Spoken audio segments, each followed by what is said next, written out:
4, 3, 2, 1. Yeah, Tom Papa.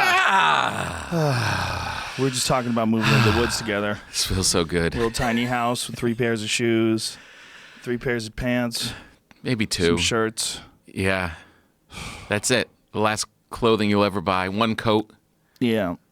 Everybody's just out here chasing bigger and better, Tom Papa. Just why? Why? I'm starting to wonder. I was telling you guys that I was looking at this house that's for sale in Northern California in the Redwoods. It's 320 feet square. Tiny ass fucking whole house. house. The whole house. It's got a loft. The loft is where you sleep in. A tiny home. The tiny thing below it is like a little tiny kitchen. Yeah. And a little tiny like couch area. And that's it. Like a houseboat, like with like built-in things. Yeah, it's kind of like cubbies. a houseboat. Yeah. They make those now. Think about how simple your life would be. It would be, but would you be content? That's very small. You'd be great for a little while. That's very small. 360.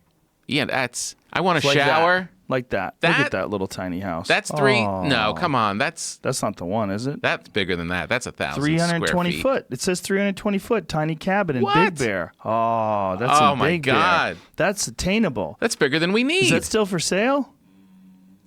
How old is this video? Let's chip in today. Got put up last year. 320 foot tiny cabin in Big Bear. Amazing small house. Oh my God.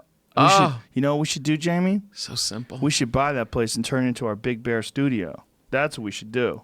Do fucking show. I bet the show's up there. I bet if we did a show in Big Bear in the woods like that, it would have a totally different feel to it. Yeah, because you'd be hearing your guests screaming in the background being mauled by mountain lions.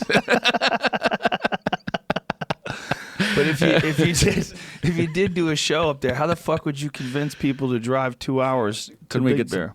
people that are training up there or something like that? Maybe they could pop over. Yeah, you get like 4 guys. You get MMA Gennady Golovkin and Tito Ortiz would come over every day. And then you'd be like, okay, I get it. You ate Chuck Liddell. Maybe I get it. I get it. Canelo's a pussy. I get it. I don't know. I mean, the fantasy is that becomes a simple life. You pare down everything, all the aggravation. You get maybe 2 bills come to the house. But would you go crazy? If I didn't have a family, it wouldn't be a problem. Yeah. If it was just single Joe, no family, no kids, it wouldn't be a problem. I would just go. I mean, I really probably think I would already have a place like that up there, right? Where I could just go and chill. Yeah. I just think. I was thinking of just a little place like that, like a little hideout next to the house, like Mark Twain had.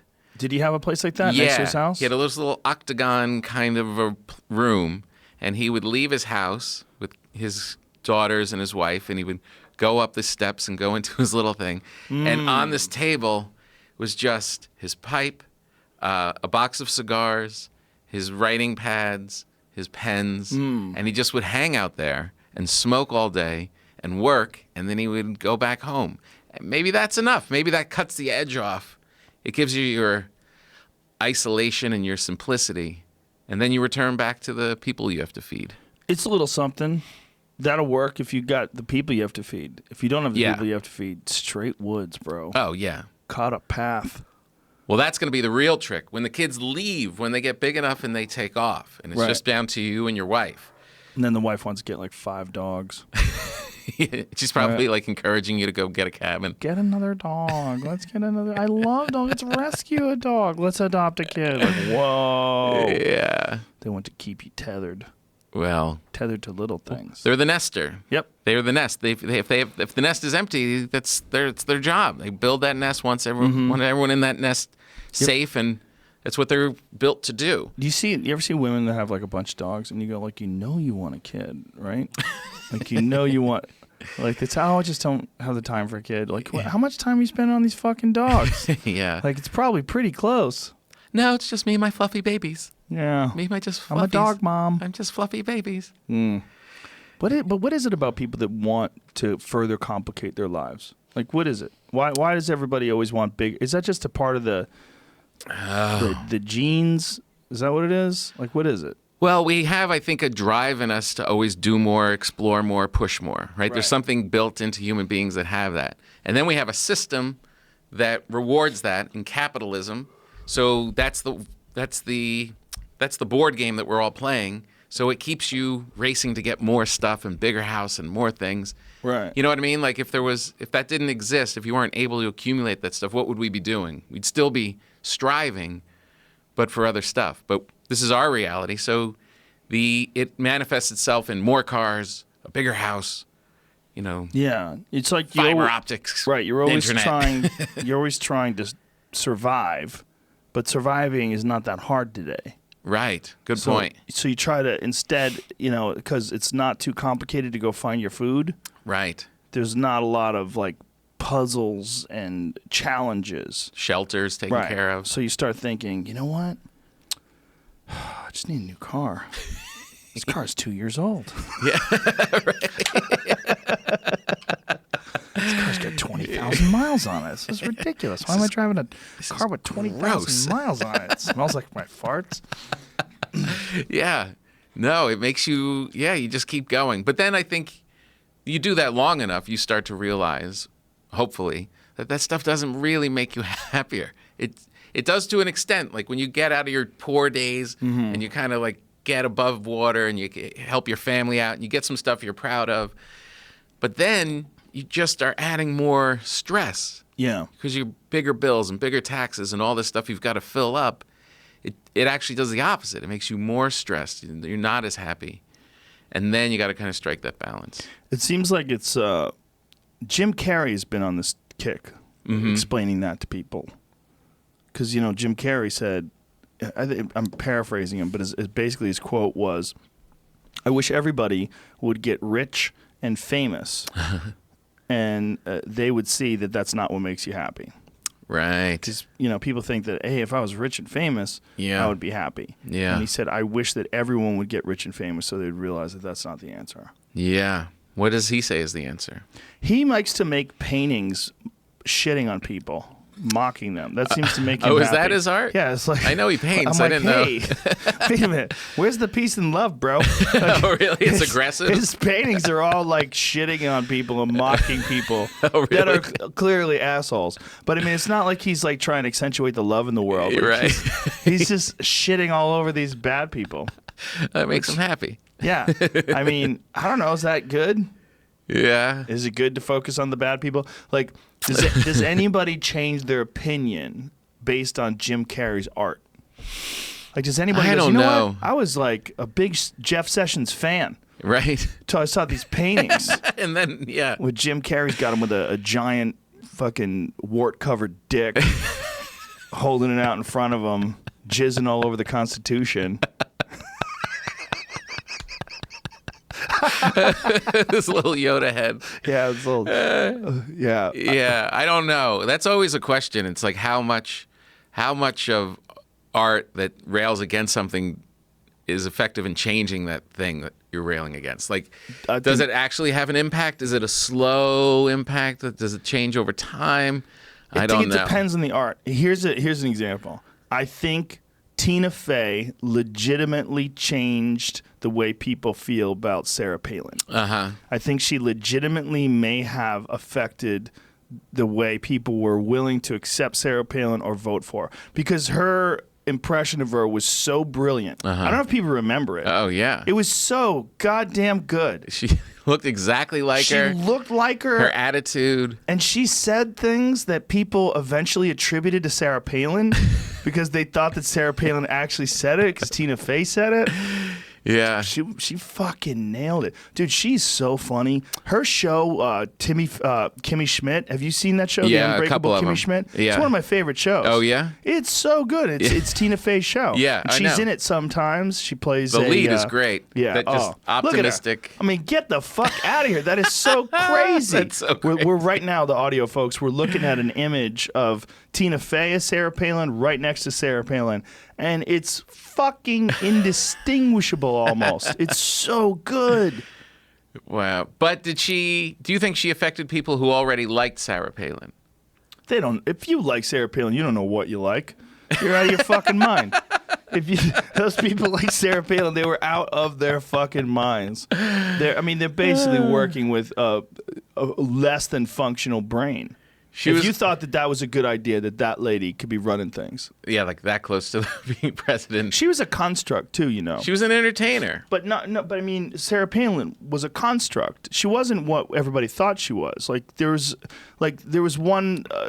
a story. I'm not 100% sure this is true, but it makes sense that someone shot a caribou. And then they drove her to the caribou. They gave her the rifle, and she stood over the caribou and took photos. So that they could show, hey, she's a hunter. She's like us regular folk, out here hunting caribou. Yeah. Find out if that's true. Just a public Google relations kind of thing. We need to Google if that's Weird. true. Clarification. I believe it, you know? Yeah, of course. You know, that's the way all that stuff is. But do I believe it because I want to believe it? Am I an asshole? Maybe she's I wouldn't say you're an asshole. Maybe she's a good down-home woman. Yeah, hey, look, she was the governor of Alaska. That's easy. I could be the governor of Alaska, too. You have to have, she had showbiz. Okay, Sarah People Palin discount shoots that. caribou after missing 5 times. Shown shooting a caribou on the latest episode of a reality television show. Okay. Yeah.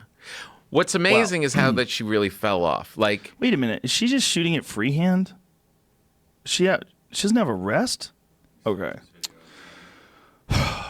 Why would you do that? Okay, let me see. Let's show this. Let me see how she does. Okay, this is fucking stupid. Listen, folks. The only reason to do this is she have a rest. She's freehanding this. Okay. Look, they got the packs on it. Now she's gonna rest it. they said arrest for Tiny her. little caribou too. That's why the caribou's still around. She's just firing. That's Boom, boom. that's a juvenile caribou. No, she hasn't shot yet. Let's see what we got I here. think she has. Yeah, Oh, it went down. She took some shots. Oh, she took Yeah. some shots and missed. Yeah. Okay, that's why. So she freehanded it first, and then she needed a rest. She should have used a rest immediately. And I've shot animals freehanding, but never far away. I shot a moose at 60 yards. What's wrong with freehanding it? Because you're not as accurate. Yeah. You know, with a bow. Well, a bow is more accurate. Honestly, a bow, I'm more accurate with a bow at like 60, 70 yards freehand. Not more accurate, but in the range that I am with a rifle. With a rifle, when you get out, you could shoot accurately on a rest, like way out longer distances. But when you're just holding it up like that, it's based on, you got to kind of lock it into your body, but it's hard to But isn't a keep bow? it steady. No, a bow, the thing is about the tension of the bow. Your arm is kind of locked out and the tension of the bow. You could keep your arm pretty fucking steady. Okay. And I practice it every day like that. So I'm Right. practicing keeping my arm very steady every day. So all these stabilizer muscles in my shoulder are very strong. And having a gun out there is just like, woo. It's just a little, and also there's like the recoil. If you're not used to shooting, and it doesn't look like she's used to shooting, that Right. she didn't immediately go for the rest. Like a seasoned hunter would have either lain prone or throw their pack down immediately, put that rifle over it, and settle in. So the Right. rifle's resting on something. Gotcha. But a lot of times they'll bring like sticks, But they a pod. also sit were on. making a reality show for TLC. See, what I'd read though, that there was a photo shoot they did. See if you can find this. This shot's fake. Do you think that the Why do you shot think it's fake? Well, they just put a circle around the Yeah, caribou but and that's put just crosshairs for on the TV. filming. The caribou definitely went down. What, You can somebody? see. Yeah, but I don't think she shot it and it went down. I think it's most likely she shot it and it went down because you see the way she's reacting and everybody else is reacting. That seems pretty real to me. Like it's not impossible to shoot an animal, especially that's a juvenile caribou. See how Yeah. little their antlers are? He's like, hey, guys, what are you Yeah. doing? That's what you would call, like if that was an elk, you would call that a spike. Hey, look, it's people. I'm just thinking about the production here. Like, there's one camera on her, and then there's one behind them, but that means that they then have a third that's focused just on the animal, and then it means there's 3 camera guys out there with them. That just sounds like a lot. Yeah, and the a good caribou's point. like, hey, I'm going to be on TV. That's a good point. They might have recreated the shot. It's it's possible. Yeah, it's you know what, man. The reality is, whenever you're dealing with air quote reality shows, Right. there's massive fuckery involved. Oh, yeah, You know? and editing and please. But back to whether you could affect it, whether or not the art can affect yeah, the people, what I you think think that of people. affects it. Yeah.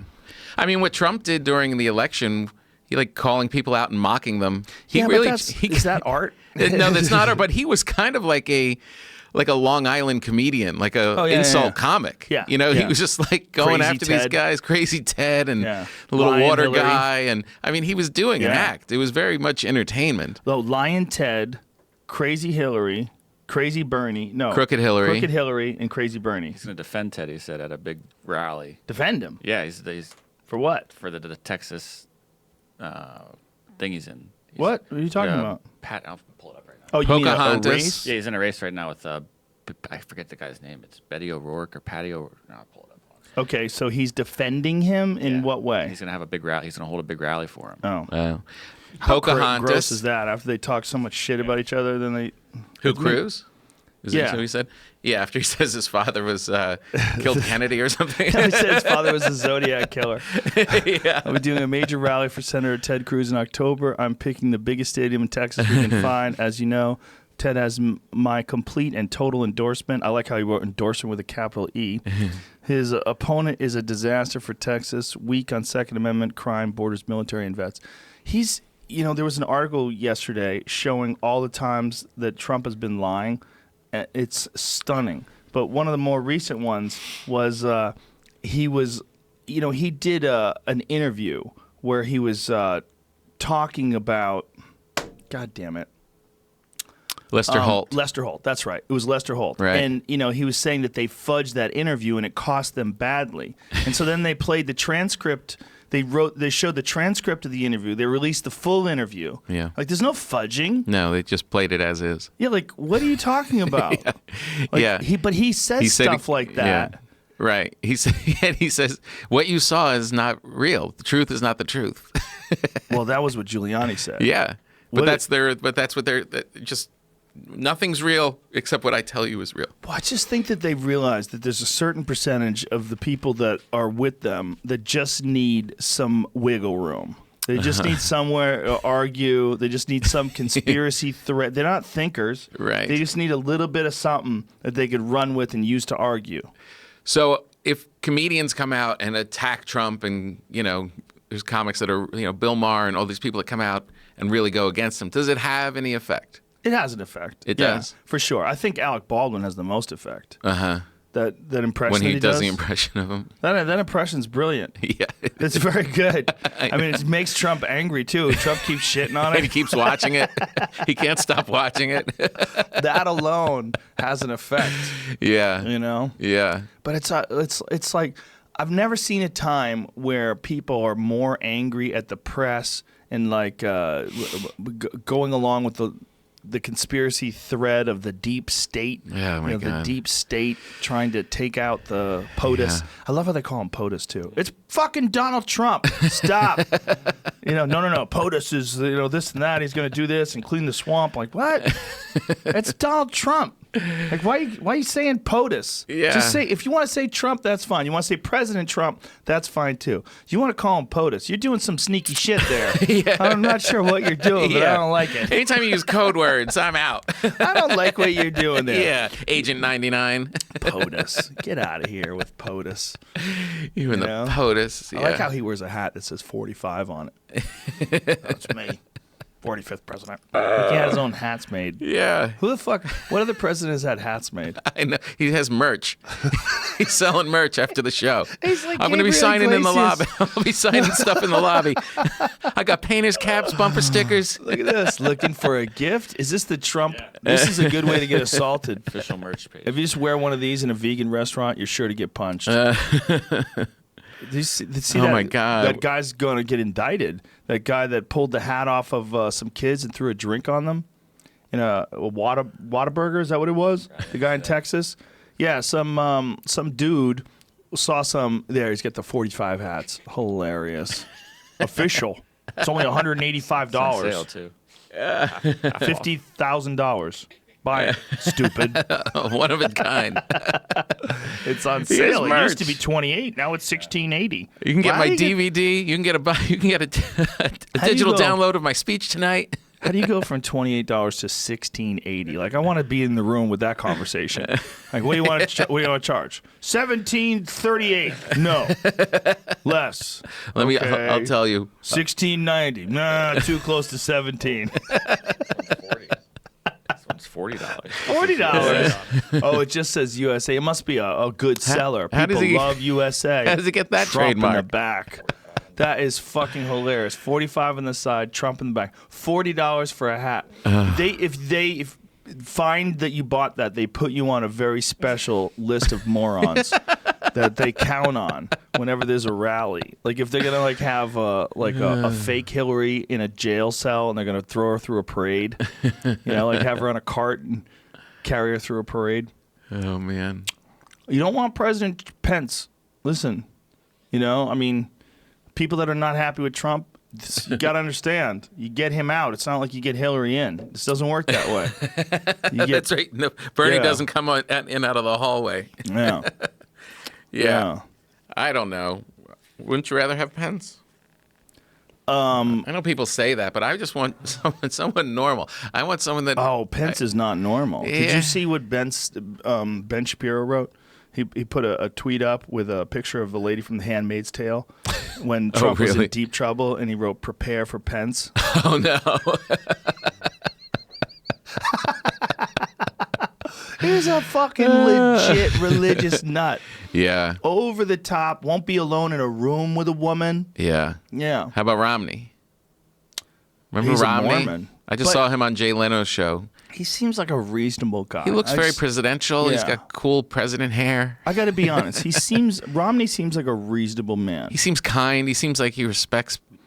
And he's a morals. He's a nutty Mormon for sure. Yeah. You know why? Because all Mormons are nutty Mormons. Just being a Mormon's nutty. They changed the name. You don't call them Mormons I know, anymore. we were talking about that yesterday. Oh, yeah? They rebranded. Yeah, Latter-day rebranded. Saints. That's right. Calling them a Mormon is like calling a small person a midget. Oh, is it? Yes. So a compliment?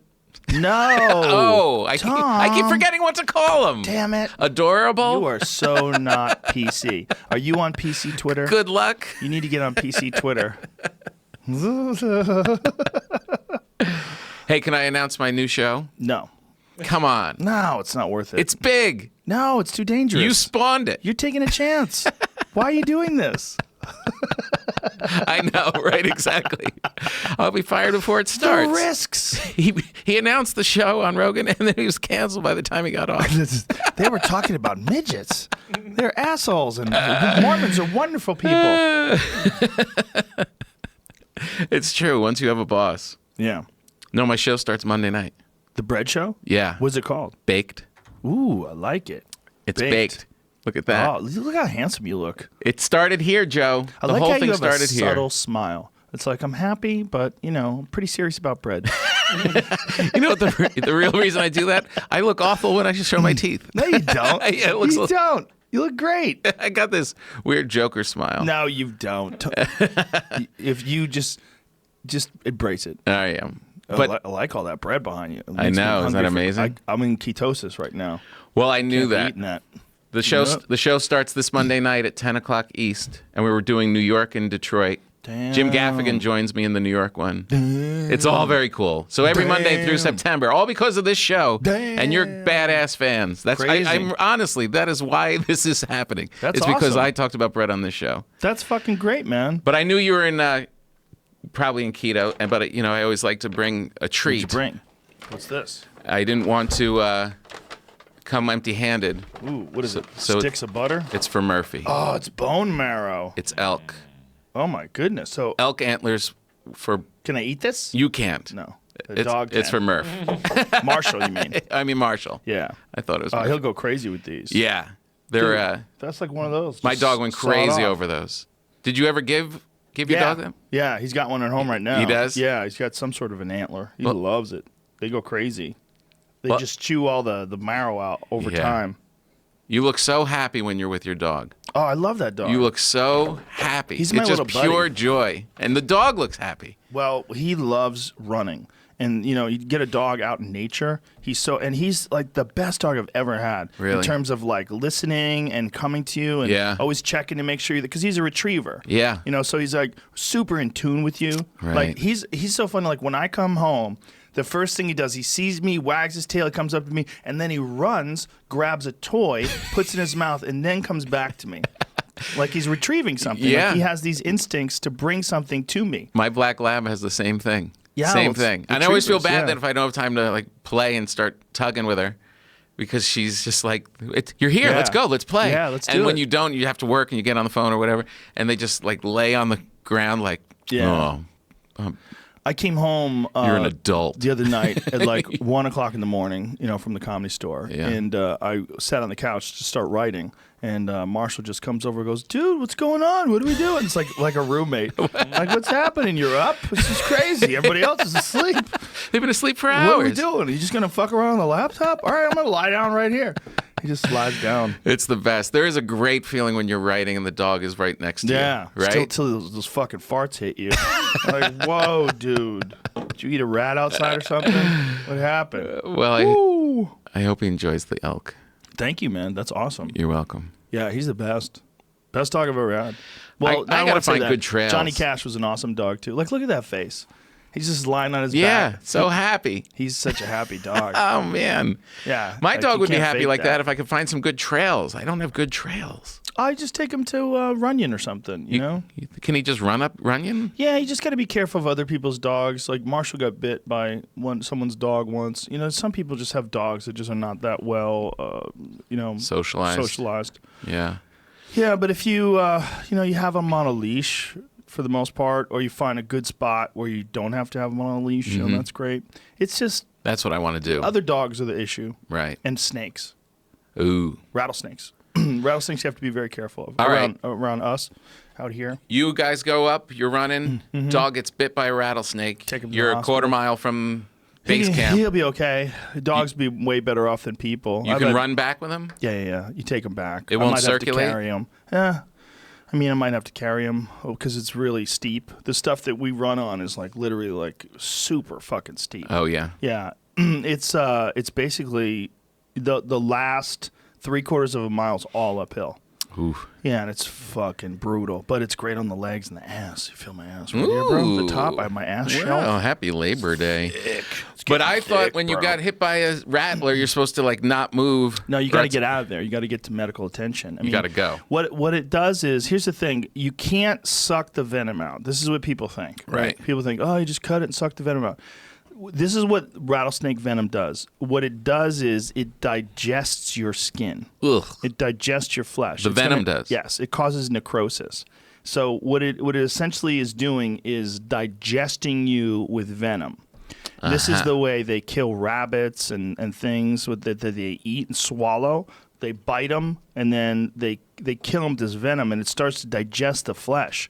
And then they swallow it whole, and it aids in their processing of this animal. Wait a minute. Whoa. So daddy. so the snake hits a rat. Yep.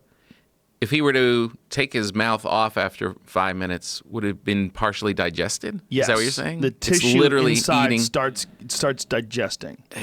Yeah, it starts decomposing and digesting. So when you get bit by a rattlesnake, a lot of times you need massive skin grafts, and you have like massive tissue loss and necrosis. This one guy documented he got bit on the arm, and they had a medvac him out in a helicopter, and then he had to go through a long series of operations to repair his arm. Jeez. With like mesh and skin grafts and all these different things, and it still was fucked up. Like years later, his arm was fucked up. So if you didn't get medical attention, why would you die?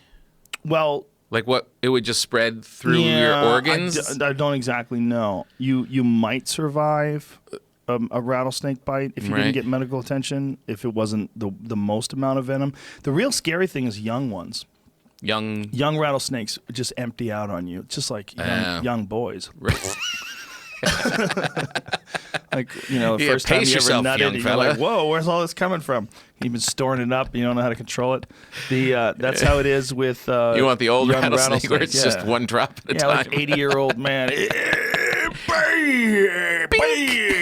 So if you Pink. if you have the difference between like an 18-year-old fella shooting as Bill Hicks would say, arcing ropes of jism versus a rattlesnake that's like thick like a tree trunk. Yeah. I ran over one once. This is crazy. I was running with my not the last dogs that are deceased, but my dogs before that, when I used to have pit bulls, and we ran over what I thought was a large stick, in the road, in the trail. And as I'm running over it in the air, I realize it is a giant rattlesnake.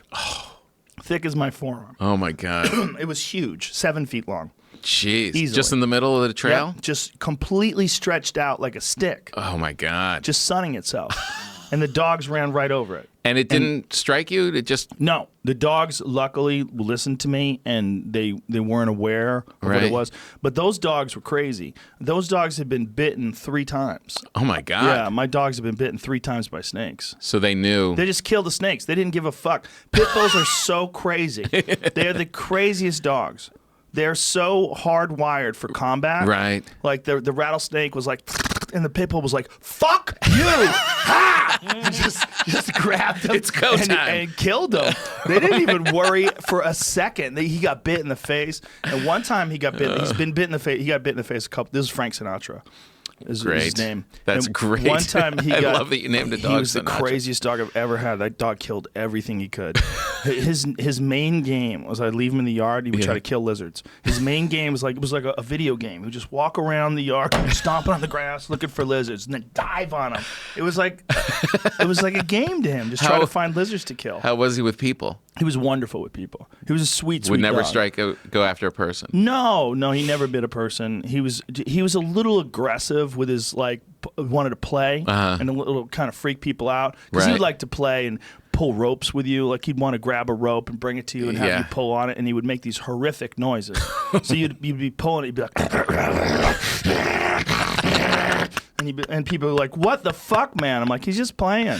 He's a sweet dog. Like, watch, they're let go, give me a kiss." Right, Give me right. crazy kisses. But he was so. They get a bad rap, though.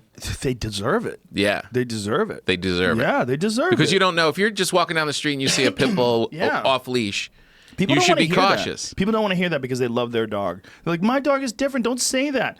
They are bred to fight. That's what they're bred for. That's where they came from? That's where the breed... Yep, no bullshit. The reason why they're such great dogs is because they're bred, the good ones at least, Yeah. to have no aggression whatsoever towards people, so that when the dogs are fighting, they could go in and separate them with no fear of the dogs turning on the owner. Oh, interesting.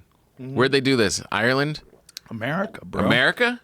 That's what do you think? It's American Michael- Pit Bull. Yeah, that's what it's called. Right. American Pit Bull Terrier. Right. What do you think the Michael Vick thing was all about? Right. There's a But dark they've been around for a long culture. time, though, haven't they? Sure, over 100 years, Right. more, a couple hundred years. Yeah. But that was originally going to be our national animal Was it really? before they went with the eagle. Yeah. Didn't Yeah. Ben Franklin sell the eagle? I don't know. Didn't I he don't know push whose the- idea it was. Who wanted the pit bull? I don't know. I mean, they used them as war dogs when they used them in the army. That would have been a cool symbol. Sort of, but you know what? The problem with those dogs is multifold. One, they have a very high prey drive. Like their drive to attack things is very high. Right. And the more they're bred for that, the better, like the more intelligent they are, the more intense they are, and people love them because of their intensity and their intelligence. And their Right. loyalty towards their owners is outrageous. So that love is deep. That's why Yeah. that's why the pit bull people, because they really do. If you say anything, do. they get really up in arms about it. They don't. Yeah. They don't want them to have a bad rap. But Dude, this I is a, love those dogs. Don't get me wrong. Yeah, I you love had those 'em. dogs. But one of my dogs killed one of my other dogs. Oh, really? Yes. Oh my God. Yeah, you can't have 2 female pit bulls. You can't have that. 2 females, they'll just yeah, go at each other. they never sort it out. They never decide who the boss is. Wow. They decide they start off like they'll have a fight, and then one will win, and then you say, okay, well, in a normal situation, this one realizes that it's the alpha, and then the other one will back off. No fucking way. Not with girls. They won't quit. Girls never quit. Wow. They go back to it. What if one of them was hanging out with Marshall? Oh, they'd be fine. They'd be fine? Yeah, well, she was fine with my male dogs. It was the female dogs. She didn't want other females around. But she was not fine with my males if the male was getting attention and she wasn't. She would get angry. Like, you're stealing my attention. Ah. Well, she was a prison dog. Oh, Basically. really? She was in the LA animal shelter for many months. Oh, When I wow. got her, Brian Callen is the one who talked me into getting her. Oh, yeah. He goes, dude, you got to get this dog. He goes, I can't get her. My yard's too small. He goes, this dog is so amazing, so sweet. And I went to see her, and she was the sweetest dog to people. to How people. old? Was it a puppy still? Or She was a 11 dog? months Still a when puppy? I got her. Yeah, she was still a puppy, but she was amazing. But they're just fucking dangerous around dogs. Yeah. You know, My around- sister had a bull mastiff. Oh, those are great. Great dogs. That's so different. kind to people, Yeah. like loving, like you put them with children. I mean, it's a big dog. Its head is like Mm-hmm. our heads combined. But other dogs, other small dogs, Really? it was bred for that, and it would go and just any dog on a leash with an old lady attached did not Oh, care, no. and would just pin it to the ground. Oh, that's awful. And you just couldn't get it out. I mean, it's just in the breed. I had a dog that was a mastiff that just died. Oh no, I just had him. His name's Johnny Cash. We just had to put him down. no. He couldn't When? walk anymore. He was 13, and like this is the saddest moment, like the last week of his life. Marshall was in the pool, and he was jumping around and playing with my daughters, and everybody was having a good time. And Johnny wanted to come to the pool, but he couldn't walk over there. And so he would take a couple steps, and he'd be panting, and his legs would be shaking. And he'd take a couple steps, and he's panting, and his legs are shaking. He was just in agony. So I picked him up, all like 140 pounds of him. It's a big dog. Every time I run, man, I start coughing. I ran this morning, and then for the rest of the day, I'm like, when I try to talk, I got like in my throat. It's the soot. It's the dirt. I'm breathing in Yeah. dust and pollen, and I'm in the bottom of these canyons running through all this shit, and the dog's in front of me kicking up dirt. I ran on the concrete today, and I'm My point is, I carried him. So I had to carry him over to the pool. And I sat him down there, and he just laid down there, and he was smiling and panting. He was totally deaf by the time he died, like completely deaf. Like he would be lying there. He'd be like, "Johnny, you hungry? Johnny?" And then you'd touch him, like, "Whoa, where'd you come from?" Oh, really? Yeah, he was- That's the bummer about big dogs. They die so. Well, 13's not that bad. It was amazing. They Yeah. usually die at like 9. Yeah. 8, 9. They're ready to go. That's And what's so. I can't. My dog's about 80 pounds. And, it's a big presence. 140, that's a big thing in your house. And to know that you fall deeply in love with it and then it's going to be gone in Yeah. 6-7 years, it's a heartbreak. It's hard. It's hard. He was the sweetest dog to everybody. Dogs, people, Yeah. everybody. Just that's a the giant, coolest. lovable. Recently, you had to put him down? Oh, yeah, a couple weeks ago. I'm sorry. That's Yeah, it was rough. That is rough. But it was really hard seeing him suffer. Like when I How would try long? to bring him in. Well, the last year was rough. In the Yeah. last couple of months, it was when do we do this? It was Right. like when do we put him down? Because I don't want to come home and find him dead. Yeah. But for a year, you knew he was kind of. It's a slow deterioration. Like Yeah. I couldn't walk him anymore. That was about 2 years ago. About 2 years ago, I just couldn't walk him because where I live is a lot of hills. He Yeah. just couldn't do the hills. He would just take a few steps and have to breathe heavy, and then take a few steps and have to breathe heavy. Right. And I was like, oh Jesus! I didn't think he was going to last as long as he did. That's good. It's a good life. He was the best. And he was a super sweet dog, like always sweet and kind. That's You could have nice. like he could be eating a steak, and you could come over to him and you could take the steak from him and be like, "Why'd you do that?" he would never growl at you. Right. You let your dog in the pool? Oh yeah, Yeah? why not? I don't know. I think it's going to be all wet in the house. Fuck out of here. Dry him off, bro. Dogs love to get dried off. When Marshall comes out of the pool, I pull the towel. He's like, "Oh yeah, it's time for a massage." He comes over and I rub him, and he's like, "Oh yeah." Chlorine or salt water? Oh, salt. He's like, "Oh yeah, oh yeah." Do it, Joe. Do it, He Joe. loves it because I get one of them big beach towels and I throw it over him and I just start rubbing him down. He loves it. He sees that towel, he comes running towards me. He's like, "Massage time, motherfucker." What about all the hair in the pool? Yeah, there's a lot of hair in the pool. You Yeah. got to scoop that up. Yeah. Yeah, it comes in clumps. Like, Yeah, like, for real, like, retrievers. you find it at the bottom, and it looks like algae's growing at the bottom of the I pool. know. That's nasty hair. I've been What, keeping you my gonna live dog out. forever? I've been keeping my dog out of Come the pool. on, man. Why would you do that? I you don't live know. in L.A. It's hot as fuck. Let the dog swim. Jesus, man. Yeah? Yes. Oh, there's the hair in the pool. Who gives a fuck? Take a shower. What are you worried about? It's water. I don't know. Is the- Seems like a pain in the ass. Is the hair dirty? Well, then it's water. The hair's in water. What about chlorine? Can I get that on the dog's skin? Is that all right? Yeah, it's on your skin. Just wash them off afterwards. Right. Hose them Hose down. 'em down. Why would you worry about the dog and not yourself? Jesus. I only worry about myself and not the dog. Why don't you get a saltwater thing for your pool so it uses salt water? Yeah, it's a whole rigmarole. Yeah, but it's not that hard. No, I know. I'm working on other projects. Damn, you're just one of those guys that dismisses important things in your life. It's not true. I just let me see put it. that in the back so when I get high, I think about it incessantly, and it fucks with my head. Is that what happens? To me. Yeah. Oh yeah, yeah. That's number one thing. You ever that get high happens. and then you realize, oh, I haven't been thinking about this at all, and then when you're high, it's the only thing you're thinking about. Oh, for sure. Things that I should have been thinking about like a year ago. Right? You're Like, why is this? I gotta fix that sprinkler. How much is that leaking water? How much water is that leaking? What if we run out of water? Then I have to think about all the water that was leaking because the sprinkler is broken. I should just do Jesus. it. What's wrong with me that I don't just do that? Why can't I just make that call? How hard is it to make that call? You know I'm what gonna do freaks it on me out Monday. lately? Emails. There's no way I can keep up. It's impossible now at this point. Do you have a number that you try and stay below in your inbox? No. That's how I do it. No. If I can stay, if I'm under 75, I know I'm on top of it. 75. I'm gonna show you something that's Yeah. making fucking hair spin. Look at that number. Where are we? Upper left. 4,655 in one account. Good luck with those. Is that also your garbage account? No. That's just your No. Just that's your account. email. No.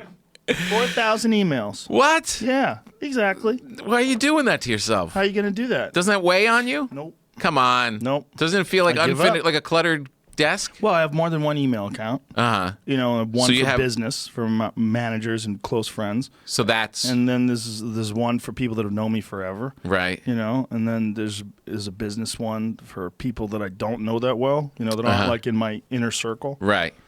But that's like that's a lot of emails, bro. It's a lot, but your important one is your inner circle and Yeah. your business, and that's not 4,000. That's a lot. It's hundreds. Hundreds. And a lot of it's nonsense. Like It's all nonsense, but then you feel like you can't throw it out. Yeah. If I could just keep it, I have a garbage account. My one account that is, yeah, here you go, down there. Oh, that's not bad. 9,000. 9,978. But that's because I have an AOL account that I just, Oh. anytime you're in a store, anytime whatever, you sign up for something, can I have your email? Can I have your email? You give me It all AOL. gets that, and that's why it blows up. But my private account, my inner circle one, under 100. That's where I'm staying. You got basically about 4,000 big dick pill ads. Right? Yeah, exactly. I'll try this cough drop, see if it'll keep me from coughing. Does cough drops work? I can't. Yeah, they do work. It doesn't. I'm not coughing unless I'm talking, and when I'm talking, I just feel the in the back of my throat. And it's right at it's like 2 hours after running. Always? Yeah, up to 2 hours. Maybe you have after to- that, it sort of goes away. It's like my body. You have to run with one of those masks that they wear at the airport. one of those China masks. Yeah. You want some tea or anything? No, I'll be all right. I'm gonna try this cough drop. Some coffee. Yeah, I don't think that helps. Coffee generates phlegm. Hey, I saw an article this morning. I wanted to get your thoughts on it. Okay. I was reading about that they're thinking about putting video gaming in the Olympics. Whoa. Yeah, and the way they were talking about it, they're like, this is inevitable. This is going to be in the Olympics. And these kids consider themselves athletes. The only hang-up that they had on it was that the video games are violent, and they don't want to promote that. But to me, it was like, well, wait, is this really a sport? This is the Olympics trying to cash in. That's all that is. I think Olympics are dirty. I think it's a dirty business. And this was highlighted by the movie Icarus.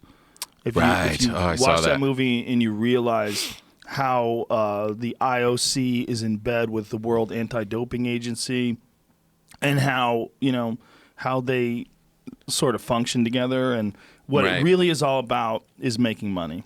And anything that compromises that making money, they're going to vote against it. It's a dirty business. Right. And if they did have it in the Olympics, what they would basically do is take these guys who are making millions and millions of dollars playing video games at a professional level, Yeah. and Millions. they would make them work for free, and then they would make all the millions and millions of dollars. But they say, "But yeah, you get to be in the Olympics." Right. It's a dirty business. I think the Olympics are dirty. I really do. That's terrible. Yeah. Well, is chess in the Olympics? No. Well, No. why isn't They even that took in the wrestling Olympics? out. But chess, you're actually moving pieces around. Video games, Yes. you're just icons on a screen. Like, why? What do you mean they took wrestling out? They took wrestling out of they took wrestling out of the Olympics. No. Yeah. No, they didn't. Yes, they did. No. Yes, I love wrestling, and they took it out. They might have brought it back, but it was gone. Right, Jamie? No. Wrestling's not out of the Olympics. Yes, they took it out. There was no wrestling in the Summer Olympics. Come on. I'm not kidding. For real? For real. That doesn't make any sense. I know. That's crazy. Why wouldn't I have heard of that? I know there was at one point in time they were talking about it, but I thought it was put back in. What does it say? It was out for at least one. In 2013, the IOC voted to drop wrestling from the Summer Olympic program effective 2020. Is that real? Yeah, I don't know if it's happened yet. So because it's supposed to be for 2020, I don't know if it's. I'm pretty sure it was in the Olympics in the summer. Oh, well, it's not 2020 yet. So. No, but I mean the last Olympics that he's saying it wasn't in. I don't think it was. Yeah, I think it was. I don't think it was. Call Bob Costa. Call him now. Bob. Bob, is your eye cured? Bob was on an episode of News Radio, Kicked My Ass. That was the episode. Oh, really? I thought he was hitting on this girl that I was dating. So he beat me up. Yeah, there it is in the Olympics. Oh, I guess Tom Papa's wrong again. Oh, that's from the 70s. How Look at weird. that guy's jacket. Do you see that guy's? You see that referee's Speaking jacket? of the 70s, I came home last Yeah, night. look at that guy. Oh, look at that guy. Jesus Christ. 1896. Go back to that. And they took it out. All right, so maybe it was in last time, but You it's don't know what the but, fuck you're talking. Look at But that they guy. voted against it now. He's trying to look jacked. He They is didn't jacked. They Look at didn't that even chest. understand weightlifting back then. Let me tell you something, bro. That guy's not jacked. He's jacked. Pure Let me see muscle. a little of this. Let me see a little of this. If they wrestled Greco-Roman any different- introduced in Athens in What is 1896. going on here? They're grabbing each other by the underwear? That's a different kind of wrestling. That's ladies. Hilarious. Boom. Hilarious. That is a rough fucking sport. Oh, on your my body. God. Yeah, Oof. I found this though. They're adding video games to the Asian Games in 2022, and then it's going to be a demonstration sport in Paris 2024. It's coming. Well, And here's the wrestling thing. out. Those guys don't need it. You know, and this is my message to anybody who's a pro video gamer. You don't need those people. What do they offer? They offer shit. They want you to work for free. They're going to make all the money. You're already huge. And by the way, the people who run that, they missed the boat. They didn't see it coming. They don't deserve it. What about the athlete part of it? Do What about it? you consider it a sport? Well, no.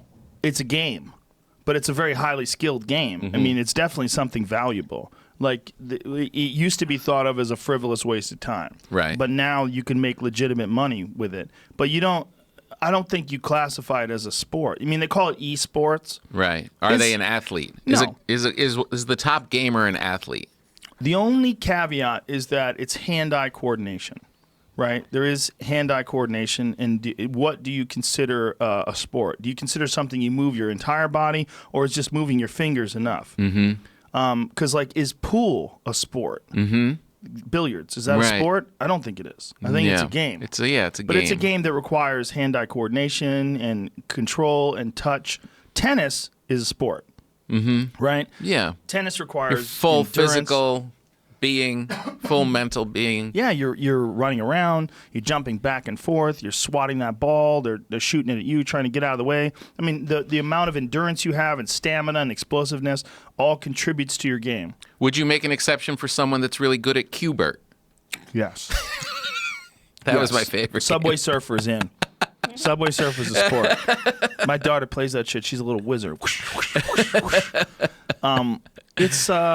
It's not a sport. They only want it in the Olympics because they realize there's massive amounts of people that are watching it and playing them now, Right. and they can make a lot of money. No, off of it. arenas. I mean, they're filling arenas. more than the Olympics. The live part of it is $1 billion business. Yeah, I mean, there's a lot of sports that are in the Olympics that no one gives a fuck about if they're not in the Olympics, Right. right? Like that curling, curling, the ski shoot one, the skiing and shooting one. What do they call that? decathlon or pentathlon, or Yeah, there's the one that Bruce Jenner won. Which one was that? that's the decathlon. Did he have to shoot shit or no? No, Throw a spear or something? no, he did the javelin. Javelin's part of it.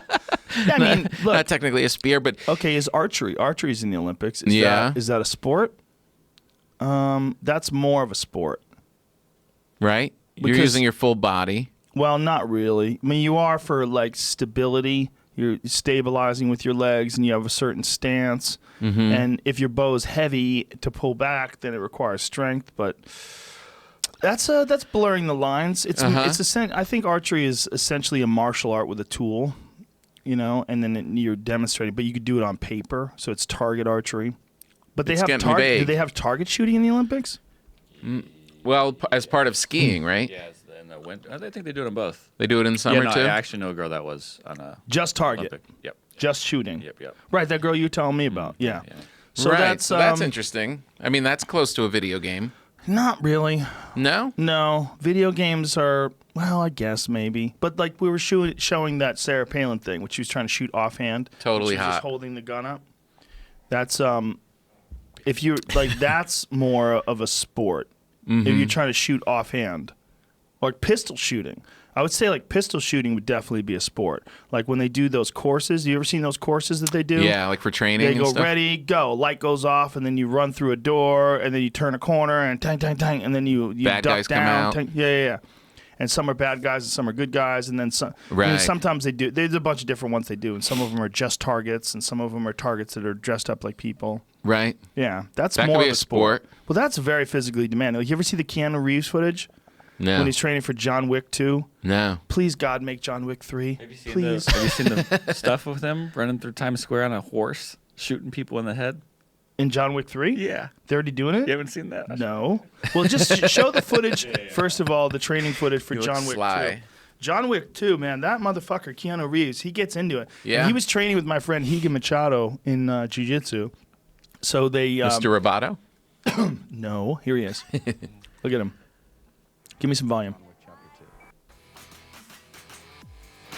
So, like, when you watch him shoot in the movie, he looks very comfortable shooting. And even his martial arts, like the stuff that he's doing in the movie, is legitimate. Like, it's doable. It's real. He's really training. Yeah.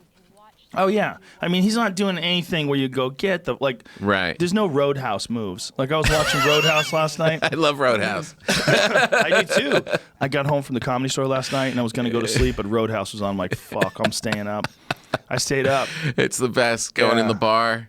I watched it an hour and a half in until he killed the guy by grabbing his neck, and that's when I had to go to sleep. You missed the big end scene in the house. It's good enough. I saw enough. But so he's on a horse in John Wick 3. Wow. He's the real deal. He's like Tom Cruise. Just get him back on the Chevelle. Why are you giving him a horse? He's Tom Cruise.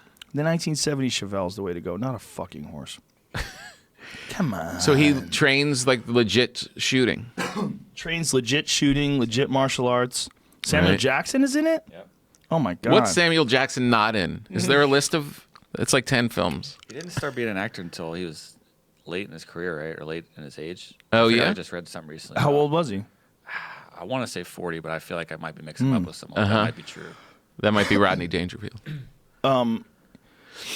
Yeah, the original John Wick is a fucking great movie, and John Wick 2 is a great movie. They're both great. I watched two of them back to back on a plane recently. Is that the one where everything's on fire in that one scene where he's like coming out of an apartment? John Wick 2 is one when he's fighting that Ruby Rose chick. He has a fight with Ruby Rose. Right. It's just a little hilarious. You're like, okay. Never mind. I get it. Girl power. Save it. Save it. She takes such a good punch. Yeah. Keanu's pulling punches. Yeah. He's legit. Tom Cruise, he trains and does all his real stuff. Yeah, Tom Cruise does a lot of crazy stunts. Right? Yeah, he fucked up his ankle jumping off of a building to another building. Yeah, climbing on the outside of planes, hanging on. He does all that stupid shit. Yeah. Car chases, he does that. He In does it himself. Yeah, in Dubai, hanging off the end of that building. Guys, Yeah, he's a maniac. He is a maniac. Yeah. Yeah, I wouldn't do that. Fighting off them Scientology demons. Or using the angels. Using Do the they have angels or angels. just thetans? Thetans are the bad things. Those are Are things they? that stick to you, right? I thought that was where, like, your soul. Like, that's who you are. You are a thetan, like, in the shell of a... Oh. Yeah, I I'm thought the making that Thetans were like the bad ones that came and you had to fend off. Everything I know about Scientology I learned from South Park. Right? Yeah, me too. And from that Lawrence Wright movie. I learned a couple useful things from learning about it. Going Clear. Did you see Going Clear, the documentary? Yeah. Did you read the book? No. Book's crazy too. I read some of Dianetics, though. I did too. Yeah. Yeah. I read it when I first moved to LA. I bought it. I ordered it on late night TV. Yeah. I wanted my nephews to join up just to see what would happen. What, do you hate your sister? Or your brother or I whoever's was like, kid it is? one of us has got to kind of be a pioneer here. Let's go see what this does. One of us got to join the cult. Yeah, it's too late for me. Get in there. See what happens. Have you seen Wild Wild Country? Yeah. Ooh. I've been reading his book, Osho's book, The Art of Living and Dying. Oh, yeah? It's very interesting. What's unique about him is that the things that he's saying are like legitimately profound and very interesting and like legitimately deeply philosophical. Like you're reading it and you go, okay, this guy was a real thinking person. And he was like deeply considering these things from all sorts of different angles. And yet he allowed that crazy Sheila lady to run his cult and poison people and plot assassinations. But even before that, he was collecting Rolls Royces and he loved luxury. The problem, look, a lot of people have good ideas. They try and motivate people. It starts out like these nice intentions, whatever. Once they taste money, that's it. It's over. Yep. Greed. It just takes you over and you can't shake it. It's like, why would I be in a Ford Taurus when I had a Rolls Royce? Well, how about just get one Rolls Royce, bro? I know, but why these do you people have 22? Power and greed. It's and celebrity, and then you can't shake it. Yeah. All these televangelists, when all those televangelists went down, like they start off like preaching around the South, dirty, like in little churches. Then they start making millions of dollars, and it goes all off the rails. Greed. Yeah, It's a demon. I'm telling you. I guess they're similar. I mean, because like that guy, from what you're saying, he has some good points. He has some good stuff. There's some stuff in Dianetics that makes very good sense. Right, but hold on. Do you think that all that good stuff is negated by a love of objects? I think that it ends up corrupting them, and they start making other choices that don't align with what they're preaching. Right. Yeah, I think they're human beings. We're all human beings, and you start getting that power, and then all of this money comes in, and it was also corrupts. sex. There was also a lot of sex. A lot of sex. Yeah, that cult was a lot about just free sex. Everybody banging everybody. It's funny how it all comes down to those things. It always becomes sex, money, power, and celebrity. Like that's a potent like they all fall from those things. Well, because these desires. There's great benefits to all those things, right? Sex feels great. If you have a lot of money, you can buy awesome things and you enjoy them and you feel like you've accomplished something. If you have a lot of celebrity, then everybody kisses your ass. And he would walk in the room with his hands clasped together, and everybody would go crazy. But it's a different kind of celebrity, right? It's not. His celebrity was not just like, oh, there's Tom Papa, dude, I love your bread show. Right. It wasn't that. Right. It was, you have the answers. Oh, Swami. Well, that's that. Oh, Osho. Yeah. Oh, Bhagwan. But that's Ragnishi. the ultimate power is celebrity mixed with God, mixed with the answer to that. Guru. That, forget Guru it. power. Now you're off the charts. Well, you get a little bit of that in yoga classes. There was a yoga class that I used to go to where the guy who was the instructor was banging some of the students. And he was slimy. Yeah. He was like, you could tell. Yeah. He would sing in class, like sing in like, Hindu songs. I'm like, bro, you are killing my buzz. Yeah, I'm out of there. Like, but you're so white. Like everything about it. He was just like, he was a slippery guy. Yeah. Like, and his thing was being this really spiritual yoga guy, and these 40-year-old women whose husbands were tired of fucking them, they would really, kind of get into him. Next thing you know, he'd be giving them privates, air quotes, privates, and he would probably, talk to them about sensuality and of course, and their aura. And then probably lay some shit down about, one of the main problems in relationships is the passion sometimes ebbs when there's a loss of respect and appreciation for each other as individuals, as unique souls. Yes, I'm experiencing that in my relationship. I'm so sorry to hear that. So sorry to hear that. The boundaries of intimacy should not be related. Is it me? But I feel like I'm seeing the real you that no one else sees. Sure. The boundaries of intimacy should not be confined by a piece of paper. You know, I mean, it's obviously that the vows of your marriage have already been broken by your husband who's not nice to you anymore. Let me write down my apartment in Encino. I'll hook you up with some of this sweet yoga dick. Bow, bow. I walk around barefoot everywhere. The hot yoga guy did So in that. touch with nature. The hot yoga guy, he got busted for sleeping with all these women. And Who's the hot yoga guy? He was the hot Oh, yoga, Bikram? the Bikram guy, right? Wasn't he the more guy? Than that, he fucked everybody. He but did. More He than was that, he was accused of sexual assault. He Yeah, he was attacking them. Yeah, my guy wasn't sexually assaulting anybody. He was just slipping the dick in. Right. They were allowing it. They wanted the dick. Like, there's a difference, you know. But then there's some It's people that power. say It's a power move. Well, some people say that that's abuse. That the yoga guru who manipulates the woman and then fucks her, that he is in a way definitely being guilty of sexual misconduct and perhaps even like something more egregious, because there's a relationship that they have between the guru and the student, Right. and he's violating that trust and that power dynamic. Yes, that's Catholic Church. But right? I mean, it's the same thing. The power it's dynamic. not. What do you mean not? 40-year-old married woman and a fucking yoga teacher is not the same as a little kid and a priest. But it's using power for them to get the same thing. Oh, no, it's not. One of them is rape and abuse. The other one is a lady who wants dick. Well, you didn't say she wanted dick. You Of said course she wants. you She's said 40 he was years old. Her you said husband he doesn't touch her. You've just twisted this around. You said that you she need was- to correct and apologize to all those yoga teachers out there fucking their students. No, that's a violation. If you're a guru Is and it? anything that's a teacher and below, you're using that. You're manipulating that person. Okay, but wasn't that like a big part of like undergraduate students and professors back in the day? They can't do that anymore. Yeah. That was a big thing. No, in my high school, like the basketball teacher ended up marrying like his best girl basketball player, Hey. and happy work ending. out? Yeah, it worked out. Oh, well, how old was she and him? He was probably 30 something, and she was 17 Whoa. When did they get playing married? basketball. I don't know, after They like, in her hook up 20s. after school? Or during school? No, apparently it was during, and then they ended up. Was it legal then? No, it was Well, on no. In many states, it probably was legal I at don't think- 17. in Jersey, Yes, I guarantee you it was. What year? 1985, 86. I guarantee you it was. You could 17 was legal. Yeah, I bet it was legal. Really? I bet 16 was legal. Right. Yeah. In a lot I mean, of look, states. it's not to say that there can't be a happy ending when somebody is the teacher Oh or the no, or the no, guru. I'm on your side. I mean, it's definitely a violation. But it is a Something going on. manipulation, What's yeah. the age of consent in 1980? No, New Jersey, age 16 years old. 16? Yep.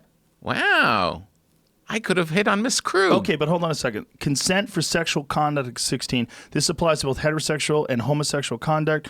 As a general matter, this means that a person who is 16 years old can generally consent to have sex with any adult. And this is in 2018. Well, that's today. That's today. So here's the thing. How So here's the crazy. thing. Like, you know this Asia Argento thing? You know this oh, thing yes, that's yes, going on yes, right now? yes. So this 17-year-old kid, right. when he had sex with her, it was in California. So he's saying it's sexual assault because she had sex with him, and then she got Tony Bourdain to pay this kid off $300,000+ to shut his mouth.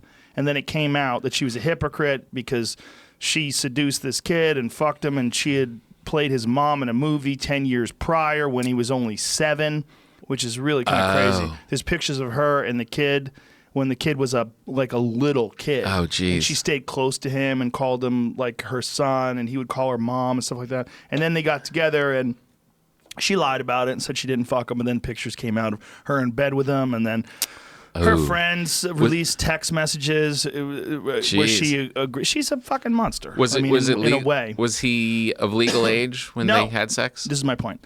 He was 17 at the time, so it would have been totally legal if this happened in New Jersey, but it happened in California. But this is all going on while she was making a big deal of Harvey Weinstein having sex with her when she was Right. 22. Like, Jesus fucking Christ. Like, That was hypocrites. crazy. I know. You know, the whole thing's crazy. But my point is, first of all, let's be honest about that situation. I mean, 17's, he's going to be okay. I'm just saying, even if it's illegal, Yeah. it's just not the same for boys. It is not the same. No. Should she have done it? Probably not. Yeah. Yeah. Definitely probably not. Should she be locked up in a cage for 10 years for doing that? Yeah. She's a freak. All right? That lady's a freak. Yeah. Yeah. So he was 17, but She's more guilty of being a hypocrite than anything. did she stay in touch with him all those years Yes. from she was playing the mom? Yes. The real creepy picture is her in the movie with him when he was like a little kid. You're like, oh. But it's not as creepy as Woody Allen when he had his daughter sitting on his lap. And then 10 years later, that same daughter is holding his hand as his girlfriend in the front row of a basketball game. Yeah, that's kind of weird. You think? That's a little weird. way creepier. That's way, Yeah, That's- it's so weird. I don't know if there's even a reason to make that comparison. But my point is, that kid would have no case at all if this was in New Jersey. Right. It was 16. in New Jersey, which I don't think he should have a case. Is he prosecuting? Well, he apparently threatened to go public with it, and he wanted money. and they gave him money Anthony Bourdain did. Yeah. and gave him a lot. $380,000. Oh my God! And even after he got paid, he comes out. That is the most expensive dick that lady will ever get. Then he comes out. It came out anyway. I don't know why it came out. I don't know who released it. Harvey Weinstein. Somebody released it. I don't know what happened, but what they're basically showing is that this whole thing, of her being attacked by Harvey Weinstein, it's complicated. Right. Maybe he did exactly what she said he did. It's possible, but she clearly is deceptive. She definitely lied about this kid. Yeah. See, the problem is the age of consent being 17. If it was 18, or if it was, if he was 18 rather, or if it was like in New Jersey where it's 16, there's no case. And she just fucked a young kid. And I'm just going to be honest. The only thing that's creepy is that they had this sort of mom-son thing going on where they talked about each other as mom and son. Yeah, that's weird. If she was just a hot 35-year-old who had sex with a handsome 17-year-old boy. Right. Yeah, 17's that's a man. It's not the same thing. It's not the same thing. If it was a 35-year-old man and a 17-year-old girl. She directed the movie too. Does that change Yes. anything? I don't know. She directed the movie? Directed the movie. The new one? Like, The movie 10 years ago when he was a 17-year-old. Or a 7-year-old, rather. Yeah, I don't know, man. She was 37 when he was 7? 17, sorry. She was 37 when he was 17. She didn't make a move when he was 7, though. No, she waited till he was 17. She's a good person. Yeah. She got close to the wire. She's like, I can't hold on anymore. Enough already. Will you move to New Jersey? I won't. Well, then just get over here. Here's the issue. I just don't think it's the same thing. Now, I think the only thing she's really guilty of here is hypocrisy and deception. I don't think she's guilty of a sex crime, even though she technically is. In my mind, I mean, maybe am I a sexist? I don't know. If I am, I'm sexist against men. Well, I think the guy's going to be okay. I don't buy that he was so damaged. But Not if he was, at that age. because he was that damaged from her, he would have been damaged from a girl who was his age too, who fucked him and then didn't call him anymore. Right, that's the thing. That's emotions. That's not a crime. You hear this argument. It's like, well, a boy can be affected. For sure, everyone can be affected. Yeah. And when you're if you're like, crime. in some of these instances where the teacher sleeps with the kid and it's a boy and he's 14 and people are like, oh, come on, he would love it. He's a boy. Now, 14, you're still don't know who you are. You're still mixed up. And again, we're back to the teacher-student dynamic. Yes, It's a different situation. She's manipulating you. Right. So the question is this dynamic equal to the teacher-student because she was the director and she played his mother and she clearly had some sort of a maternal love sort of relationship with him early on, and then it became sexual later. But then she says he jumped her. She says the horny kid jumped me. That's what she said in her text to her friend when she's being honest. Oh, really? Yeah, so maybe he did. Maybe he was in love and pining for her the whole time. Yeah. And maybe that's one of the reasons why he came out and wanted money in the first place. He's trying to get back at her because she didn't want to have anything to do with him anymore. And maybe they had a couple of drinks together and she just didn't know what to do when he started making moves on her. And so she fucked him because she's crazy. Mm-hmm. That's possible too. Yeah. I mean, is it a crime? I mean, what you're talking about a crime where if it was 200 days later, it's not a crime. Like, really? Is he going to learn a lot in 200 days? Well, the law's the law, Joe. The law's the law. Mr. Dragnet over there. You gotta pay. The laws are on the books for a reason, Joe. And the law says 17. Doesn't say 16 and a half. It says 17 for a reason. Johnny Lawyer over here. This guy. Well, it really that's what it comes down to. Yeah. It's like because it's so gray and because there's so many things that could happen, you really have to come down to, well, is there a law? They should have to pull your pants down. How much pubes you got? Let me see what you got. How big's your dick? You're full grown. Get the fuck out here, pussy. That's not fair. Oh, the pretty lady banged you? I remember this. I had a friend of mine who grew hair when he was like 12. He was the hairiest little Italian kid. He had a mustache, full beard at 13. I'm sure his pubes were gigantic. Good. Legal. Asia Argento. Go fuck that guy. He couldn't help it. He would get a haircut and it would grow back by the time he got in the car. He was just Italian. Yeah. It's very complicated. The thing about her, too, is, she had a consensual sexual relationship with Harvey Weinstein after the alleged incident where he ate her pussy and she didn't want him to. Well, that's like the Cosby thing. They keep coming back. There was a couple that came back. And it's like you don't... But wait a minute. Were they aware that he drugged them the first time? I don't know the details. Right. It sounded like it. It sounded like they knew something was weird, but then they came back anyway. But again, you don't exonerate someone from a rape just because after the rape you're friendly with them. Right, because that's a big mental impact. You don't know what's going on with these. Not just that. It's some people, they want to mitigate the effects of being raped by turning into something different. So they maybe would establish a consensual relationship with the person after they raped them. To try and take their power back a little? Well, not just that, to try to relieve themselves of the feeling of being a victim, almost make it consensual. Yeah. There's like a weird psychological dynamic that you and I will never understand as men. Yeah. We'll never understand it. No. Because it's not the same. It's just not the same. No, it's not. So if she went back, with Harvey, right? Like if a woman comes over your house, right? Okay, if you're a single guy, am I in a cabin? Is it a little cabin? Yeah, a little tiny 325. You're in Big Bear. I'm in Big Bear. You're wearing flannels and you're cutting wood. Okay. And a girl comes over and she sucks your dick against your will. You're like, don't stop! I can't believe you're doing this. God damn it! And then once it's over, you're like, well, I don't want to feel like I got raped. I'm just going to establish a relationship with this lady. Right. People would be like, shut the fuck up, Tom Papa. Get out of here. What was that Michael Douglas? The difference is because you're a guy. So you're not worried about your physical safety. This is the real issue. Physical safety. I can't get pregnant. Right. I used to work out at this gay gym. I used to work out at Gold's Gym on Cole. And I say gay gym because it was just like a lot of gay guys. Right. Like really obvious over tan, gay guys with like super thin tank tops with giant muscles and fucking combat boots and real aggressive leather like fucking paperboy hats on while they're working out. I had a friend. Fucking gay. But my point is, while I was in there working out, these guys would hit on you.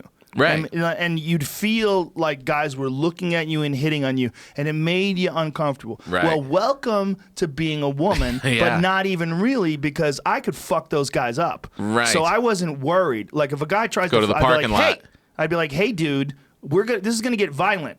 Stop trying to fuck me. Right. Like I can actually fuck you up. Whereas if I'm a girl, I have to worry that I'm fumbling for my keys and this guy's behind me. In the parking lot. Yeah, and they want to push me into the car and take my pants off. This is a real concern for women that men don't have. So our ideas of what it would be like to be in a non-consensual relationship with a woman where she sucks your dick against your will is just not comparable. That's a great point. I mean, that's when that Michael Douglas movie came out, and it was the same thing. It was the reverse. I forget which movie it was. She goes down on him, and he's like, "No, stop it. It's a work relationship." And he's like, "Stop, don't." Fatal Attraction? No, it wasn't Fatal Attraction. It wasn't Behind the Candelabra. It was another movie, and it became like a thing. It became like a joke because as a disclosure. Because and who was the star? Demi Moore. Demi Moore. That's hilarious. Yeah, so she goes down on him. And they were trying to make the case that it could happen to a man too. Shut up. The culture was like, no. Yes, thank God. There it is. Yeah, she's a predator. Yeah, she's a predator. I can't believe this. Shut the fuck up. And he's like, get off of me. Who wrote that? A fantastic sex thriller, masterfully done. That's fake news. Who wrote that? Well, good for them putting it out there and giving it a try. I like how they always have that like fucking WCN TV, some shit you've never heard of. WWOR TV. Get the fuck out of here. What is that? Like they're now, just forget dying it. for any quote whatsoever. So they just take some wonky quote from some Boise news station. Right. Some guy's drunk when he writes that. He's barely paying attention. But now it's just someone with a blog. Yeah, it's yeah. like Don's Movie Hut. He loved it. I've got a hut in the middle of the forest, and I watch films. When I was watching Roadhouse last night, he put a cassette in his Mercedes in his car. He's playing music. He shoved a cassette in there and playing. I was like, yes, a fucking cassette. My daughter got a cassette from one of her friends, a cassette player. So now she's looking for cassettes. It's Can you still get them, it's like pretty on cool. eBay or something? Yeah. Like she has a bunch, but they're pretty obscure. There's a real concern that everything that we have is digital. And that we're moving to Kindles and ebooks and all these different things, and then downloadable music and less physical music. Yeah. That anything that happens that wipes that stuff out, anything that wipes out the ability to play it or preserve the recording, we lose everything. It'll be gone forever. All information, all of our information is becoming digital. It's becoming more and more vulnerable while we're becoming more and more aware and more educated. That we're at risk. Like Well, we're more aware that we're being attacked. Like people are trying to steal this stuff, and we're putting more of our faith in it. Yeah, but what I'm saying is, as we become more educated, not even with that, just the more information we accumulate, the more vulnerable that information is. It's not like books that are like lock solid and they're always going to be there as long as you keep them in a fireproof container. No, this is our knowledge itself is way more vulnerable than it's ever been before, yet way more advanced than it's ever been before. That's really interesting. Fucking weird. But isn't it all backed up on the cloud? What does that mean? Listen, man, I had Dr. Robert Schock on the podcast, who's a geologist from Boston University, and he freaked me the fuck out, talking about coronal mass ejections from the sun, and that what they believe happened somewhere around 12,000 years ago. There was some sort of a gigantic solar event that caused lightning storms. You know, like when it's a storm and rain is coming down from the sky, like fucking buckets of rain everywhere? Yeah. He said it was like that with lightning.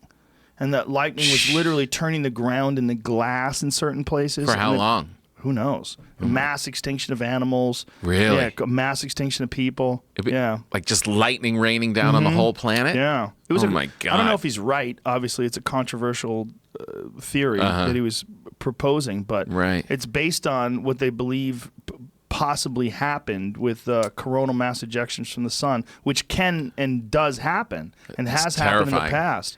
I always think about that, like, what's going to stop like a giant asteroid all of a sudden, like heading our way? Solar flares they're happening all the time. Yeah, it's just not with big intensity. But why not have one build up and blast us? Have you ever seen a comparison of the Earth next to the sun?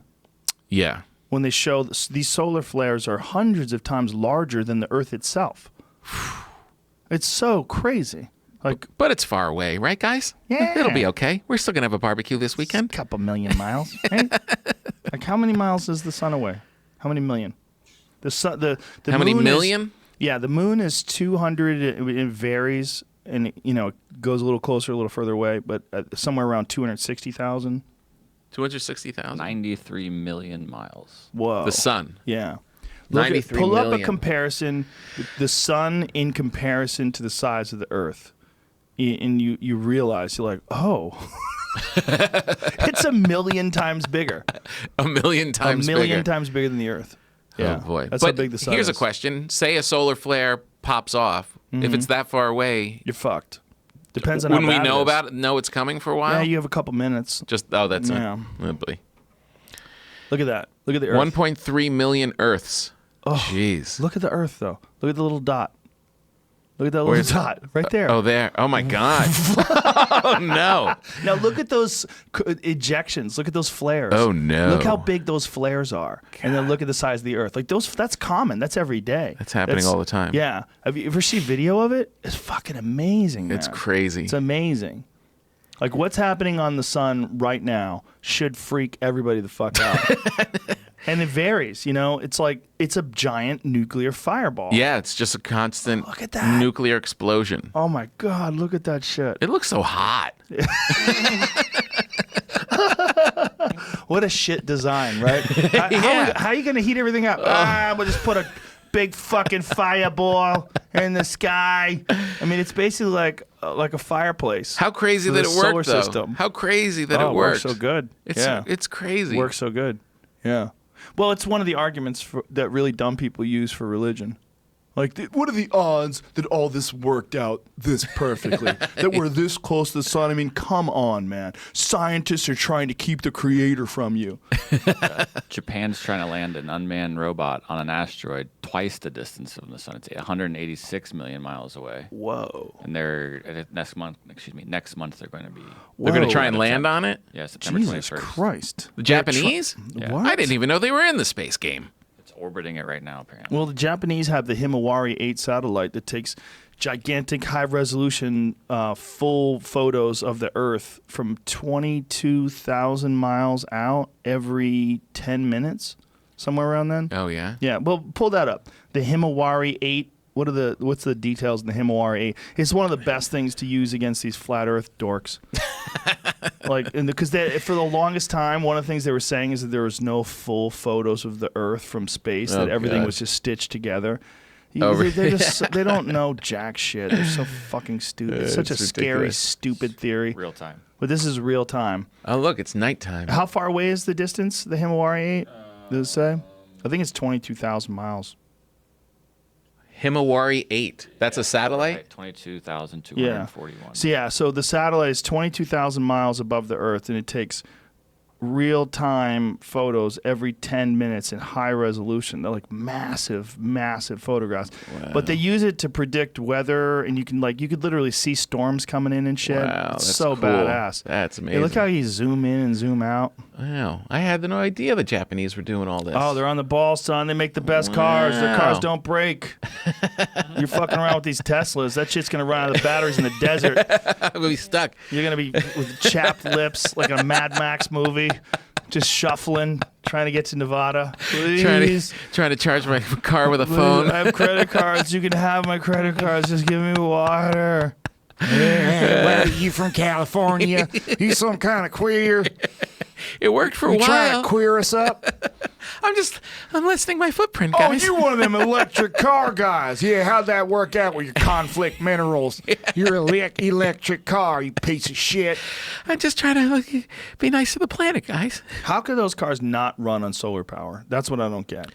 Especially in California. Like, everything's solar. Why don't you have a solar roof panel and solar On the hood? car itself, you Yeah, mean? the to hood- regenerate the battery. The hood should be solar. Yeah, you're right. Oh, my God.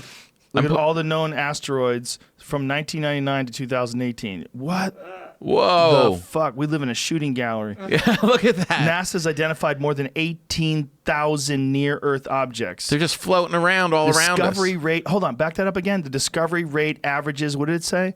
40 per week. It's asteroids. Oh my God. It literally is- Hold on, back up. Chance of a large Earth asteroid hitting Earth is slim. What? But scientists will continue to monitor all known near-Earth objects for any potential collision with Earth. They say with slim. You know what? Until. I was talking to this one scientist. Look at that. Right? I was talking to this one scientist, and he was like, well, they already have plans in effect. If they find asteroids, it's not something that I'm concerned with. They're already thinking about that, and I think we'll be fine. So then I talked to Neil deGrasse Tyson, and I said, how much time would we need to plan for a satellite or an asteroid hitting us? He goes, at least 10 years. I'm like, what? 10 years? I go, 10 years? And he goes, yeah. I go, so we're fucked. He goes, we'd be fucked. I'm like, no! This other guy lied to me. Wait, what do you mean? 10 years from when? From when you find it to when we could figure out a way to stop it. Oh, that it would take us to 10 years. You're not just So asteroids to figure coming out. towards Earth. You need 10 years gap time between recognizing it's definitely going to hit Earth and having the ability and the technology to shift its direction. Couldn't you just go and shoot a rocket at it? No, bro. Why not? It doesn't work that That's way. what happened in that movie. Which one? Deep Impact or Armageddon? The Will Smith one, right? Oh, so Armageddon was it Will Smith? No, it's like Samuel Jackson. Oh, no. Which one was Samuel Jackson the president? Was it Morgan Freeman? Morgan Freeman. I'm Morgan Impact, Freeman. yeah. Did they give up on the Me Too against him? It seems like they let it go. I think so. Yeah. They were going I'm after him Morgan for a while. Freeman. They tested the waters. Leave me alone. I People didn't don't- do anything. So what do you think about this Louis C.K. thing? Louis C.K. has returned, and Yeah, everybody's he came up back. in arms. Everybody's going crazy. Kyle Dunnigan did go to Kyle Dunnigan's page and pull out his Instagram. Oh, really? Kyle Dunnigan, who has the best Instagram page, the best. It's the best. If you're not going there, it's Donald Trump There's something wrong with congratulating it. Louis C.K. for his return. Oh, no. Give me some volume. Hey, Louie! Trump loved what you did at the comedy club. So terrific. Nobody knew what was happening until you were standing right in front of them spewing out your material. Classic Louie. Well, thank you, sir. You didn't ask anyone if they wanted to see it. You gave them no choice but to watch you work it. Beautiful. I just went there to do some jokes. They were good jokes. Now people are like, oh, too soon. I'm on stage forever. You should have talked about the elephant in the room, though, okay? Start off with something like, hey, I just flew in from California, and boy, are my arms tired from jacking off in the airplane the whole time. It was terrific. Everybody was trapped in there forced to watch me. Best plan of my life. No way, you crazy? I'm not doing that joke. Okay, I gotta go, okay? Yeah, me too. Me too. Louis C.K., you're hilarious. Hey, Louis. Oh, he's so damn Shout funny. out to Kyle Dunnigan. Oh, my old roommate. Is he your old roommate? Oh, yeah, Really? Kyle and I, for sure. Where'd you guys live together? New York City in No a shit. horrible one bedroom apartment, had no doors. I was on a futon. He was in the back. We had no windows. It was covered with roaches. Wow. No sink in the bathroom. Look at you now, making We're- bread on TV. And Kyle Dunnigan's mocking the president and one of the best comedians of our age. I know, it's so great. Oh, what a mess. Yeah. What a mess. What do you think about this? Some people don't want him to come back. Some people think he should be allowed to come back and he served time off. And then the argument by a lot of women is, yeah, but he hasn't said anything. Like he had one. Hasn't done anything. Yeah. What shows that he's learned anything? Like what should you have to do? I don't know. I mean, Louis is very smart. I'm sure if he wants to keep doing it after this reception, he'll probably come out with some statement or do something. I don't know.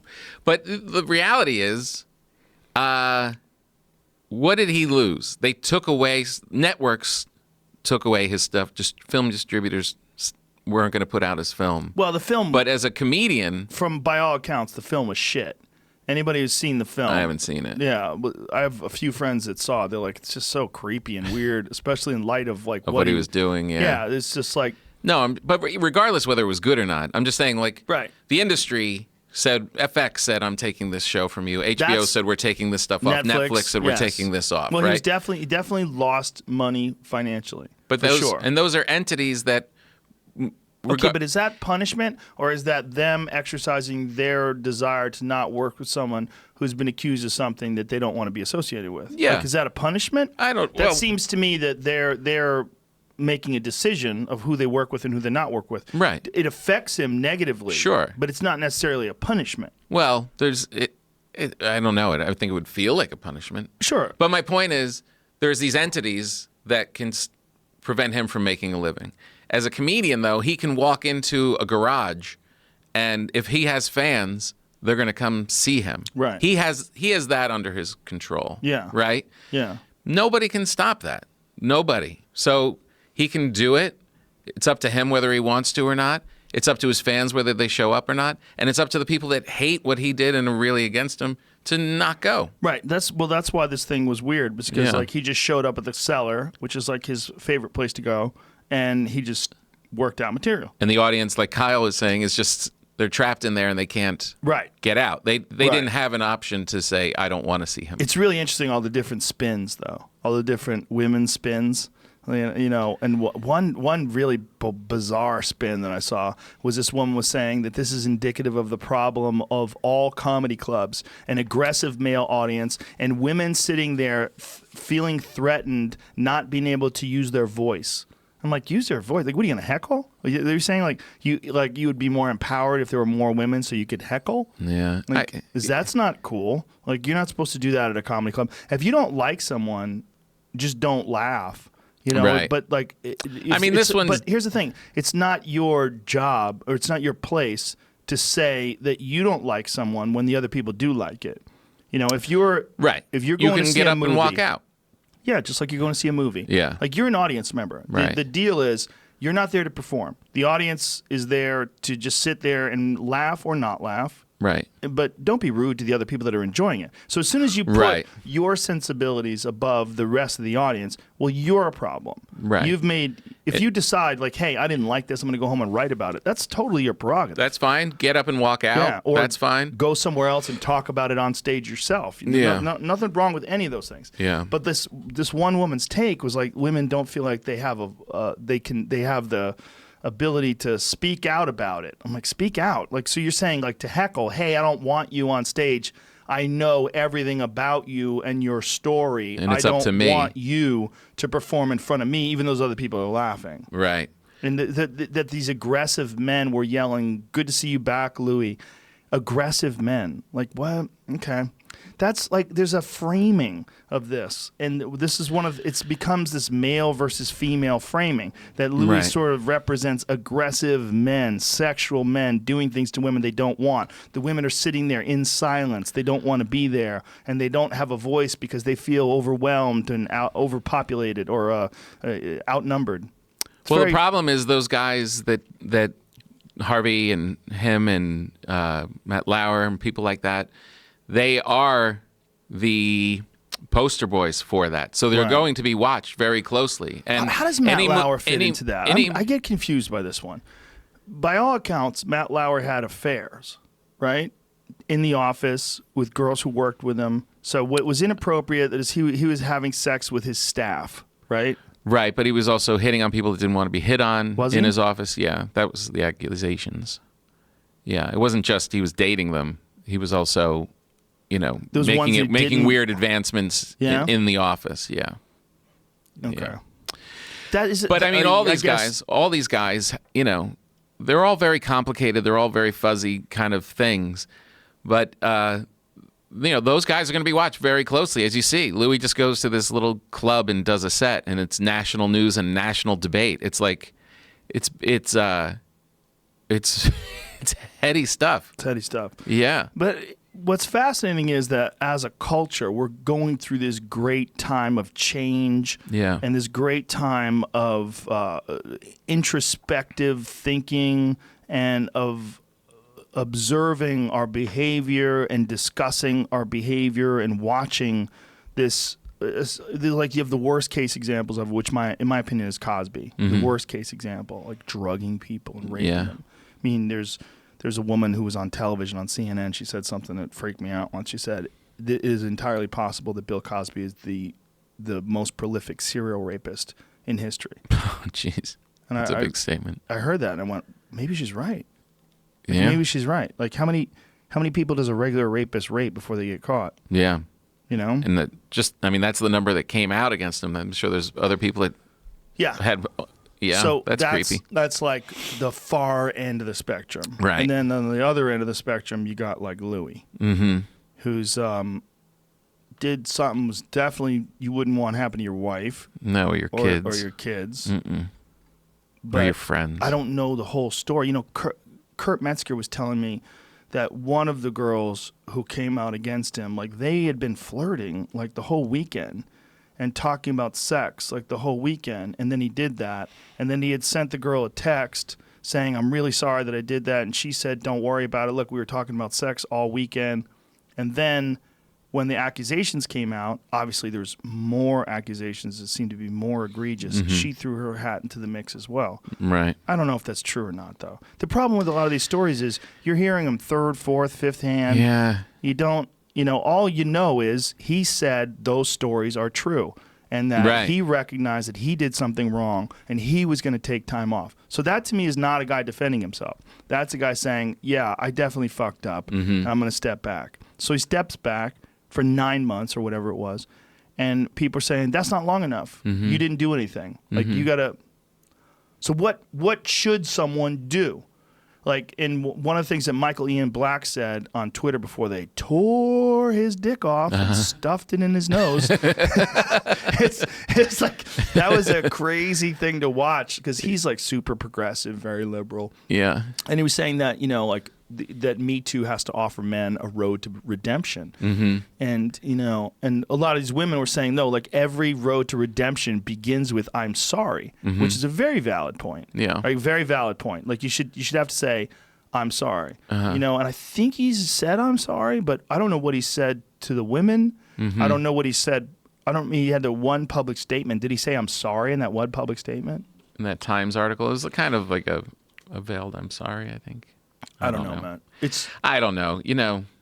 I hesitate to comment on any of it because it's like his mess, and like if anyone that comments on it or comes near it, or like the owner of the Comedy Cellar, everyone's got to deal with the aftermath of what this guy did. It's like, why am I, as the owner of the cellar, it's like, why does he have to get brought into Louis' behavior? I saw at least a half a dozen articles written about what a piece of shit Michael Che was for saying that Louis deserves the opportunity to make a living. Right. I and saw they were that. going after Michael Che and his useless opinion, like whoa, yeah, whoa, yeah. well, but look, it's they're allowed their opinion. That Michael Che's opinion's useless. I mean, this is one of the beautiful things about free expression. No, complete. That's where it's kind of the most interesting for me. And I don't mean that I take pleasure in any of this because it's horrible for everyone involved. But it's interesting. Like I said, like there's companies that probably won't go back into business with him. Right. But as a comedian, he could put a show up in the park. He could put a show up anywhere he wants. It's really up to him. And people can protest it. They can not show up. They can buy tickets by the thousands. It's going to be interesting to see when he takes that part of his earning and that part of his life in his own hands. You really can't stop him. Yeah, in that way. It's like how you frame it. It's like, I don't think Louis is a bad guy at all. I think what Louis is a pervert, and I think he's into. I think part of it is like being naughty and doing something that's forbidden and, and getting away with it and having these girls like him for being a comedian and then doing that to them. I mean, this is just my speculation. There's a lot of weirdness to it, but I don't think that he's like an angry person, and I don't think he's trying to be hurtful. I don't think any of that was. Yeah. I think it's just terrible judgment. Everything... I mean, you could say a lot about it that's fucked up, but it's like what it is not. He's not trying to hurt people. I think he's just fucking weird. Yeah. I mean, let's like think about what it is. He's asking, "Can I jerk off in front of you?" Right. Like it's the whole. I mean, it's like when it comes to that kind of creepy shit, is like the most considerate way to approach it. Can I jerk off in front of you? I mean, he's like literally asking. Adorable. It's it's so fucked up. I mean, it is again, a mess. I'm not diminishing the effect that it would have on a woman who respects him, who wants, she just thinks he's her friend, and next thing you know, he's got his dick out. Like, I get it. I'm not. That's not what I'm saying. It's a weird thing because you don't want you. Those women were obviously very hurt, and there's degrees of like, oh, they texted this or they said that. To go out and do that to somebody in a powerful position and come out and say it and know that you're going to get hate from the world, they were in a place that they were hurt enough that they felt that they had to say something and do something. Sure. And you just want, like on this personal level, you want them to be okay. Right. You want everybody to be okay. You want them to be okay and feel Right. like they had justice and for coming out, being brave enough to come out and say something. Well, you also want to protect people from that happening again. Right? Yeah, From right, that. And right. The only way, one of the only ways is like you got to kind of, this. And there's definitely a feeling, the comedy world is like separate, and we kind of like, it's a crazy environment and nightclub kind of a thing. And what you heard once these women came out was, no, this is kind of inappropriate. That women can't come into a club and just feel okay. Like they have to field all this stuff and guys hitting on them all the time. Like it kind of made you look at the scene and be like, all right, maybe this scene could be cleaned up a little bit as well. Well, it's like what I was saying about really a worse version of working out at a gay gym. It's like Right. if you go to a gay gym and you see men leer at you, and you Right. get that feeling that these guys want to have sex with you, and you definitely don't want to have sex with them. Yeah. That is how women feel all the time. Yeah, and you're coming to the comedy store or wherever, and you're trying to just start out as a comic and try. That's Right. such a big thing already. Yep. And then you throw a whole nother layer on it Yeah. that everyone's hitting on you from the doorman to the headliner. Yeah. That's got to be a big thing, and it's like, so I think that those women should feel good that it definitely they should. It made an impact. They should know that they've been heard. Yeah. And that they shined a light on something that even people that were in it, men that were in it, were unaware of. Yeah. They were definitely heard. It's very difficult for people to really objectively consider other people's perspectives. Like really Yeah. consider it. People consider it in a convenient way. Like, like they know what they can get away with, but do they really consider how the other person feels and thinks? Yeah. And and that's on both sides. It's hard. There's inconsiderate women, there's inconsiderate men, and then we both do it to each other, and then people develop bad traits and bad associations with the opposite sex, and it's a very common thing that people do. Mm-hmm. But I think situations where the discussion is so emotionally charged like this, it's good for us. It's good for us. It allows this public discourse. It allows this public discussion of it. Yeah. And there hasn't been like, people that have gotten hurt that have come out and said it, like in our scene where they're like nice people and they've been attacked. It was very few. Yeah. But it was like, hey, there's some big important people in this scene and they're acting inappropriately. And then, you're right. I think it's good. It's definitely woke it up and moved it further, right? I have a funny daughter. I know you have a funny daughter. Who knows? If they see our life and want to go pursue it, you want them to be able to go to a club and not have to deal with a whole nother. Right. It's enough when you're starting out to get 5 minutes of good material and to get the audience to like you and get the respect of your peers. Then you got to worry about someone following you in the parking lot. I have a friend of mine who's a comic, and she got hit on by this other guy who's a comic who shall remain nameless. And she showed me some of the texts that he sent her, and I was like, holy shit. Right. And one of them was like, I'm the only one that can make you come, or something fucking crazy like that. I'm God. like, what? Jeez. Like, what? Yeah, it's Okay, bro. yeah. But those so then it comes down to, okay, so these women were heard. Obviously, it's created a movement, but then it becomes, on the other side, it becomes about, but did this man, was he punished enough? Right.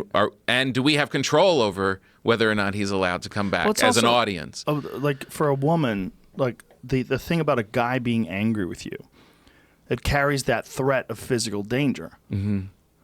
That's a different thing. I know. I was thinking, I was on a hike the other day, and I was thinking about that fine line at the end of the night in a bar.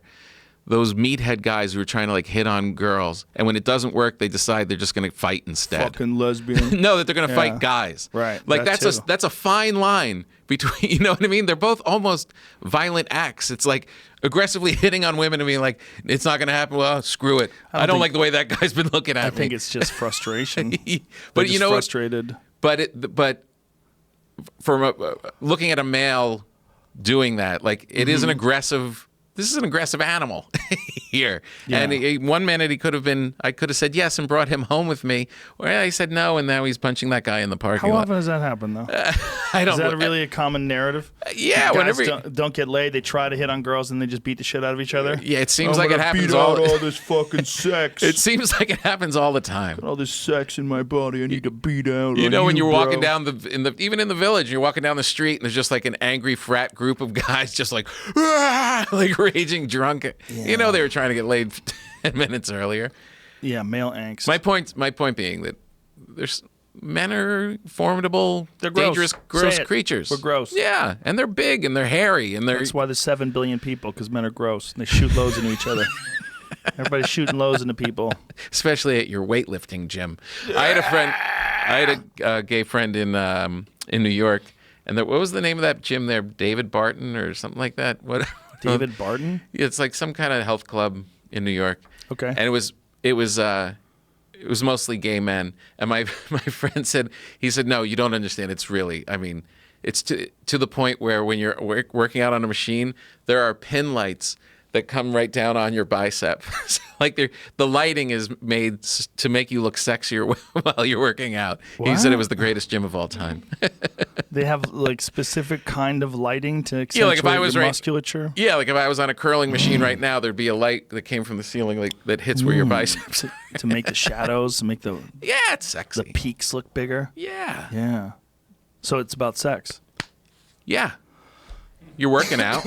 Well, if you go to a regular gym, you see people hitting on each other all the time. Yeah. Yeah. Of course. Is that it? We're David Barton Gym. Yeah. Yeah, that looks The one in sexy. Chelsea. Doesn't that look at sexy? The lighting. Yeah, look at the that. Dumbbells. I know. Oh, those dumbbells. Look at It's that. sexy. What is that? That looks like a bar. What is that? Oh, those are machines. Those are cardio Like, machines. Yeah, up top. Yeah. How weird. Sex is a weird thing. It is, for sure. Well, it's even weirder when it's packaged with advertising and sleekness and music, and then you see it in real life, and people are... Sex sells, baby. And then there's social media, and everyone's sticking their ass out, and, it's like there's so much going on. Yeah. There's so much. We're so overstimulated with sexual imagery. Do you feel like you'll be grateful when you're old and your sex drive is gone?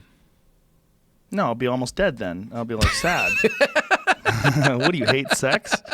No, it's like it's not about sex being bad. It's about being an asshole, and it's Right. also about the shit roll of the dice that you get if you're physically unattractive. When it's difficult to get someone who's attracted to you. Yes. That's hard too. That is hard. That is an inescapable reality of some people's bodies. Yes. Like some people are just they have bad genetics. Yeah. And then it must be insanely frustrating. It's got to be frustrating. Yeah. But then you got to just find someone else that's funny looking. And then you don't want them. You Yeah, want Demi make yourself Moore. want You want 'em. Demi Moore to hit on you the way she hit on Michael Douglas in that movie. How come I can't be in this disclosure movie? Do you know that people are mad that someone's playing the Elephant Man, but that they're an able-bodied person? This is the most recent PC uproar, that they hired an able-bodied actor to play the Elephant Man. Well, how many elephant men are in the Actors Guild? It's just exhausting. It's exhausting keeping up with everything. Yeah. Everything is outrageous. Everything. Yeah. Well, this is the time, like you said, like we're getting outrage and discussions, and then it'll kind of come back to a normal Stranger spot. Things Oh, stars he's a good actor. casting an Elephant Man remake criticized by disability charity. But you know what?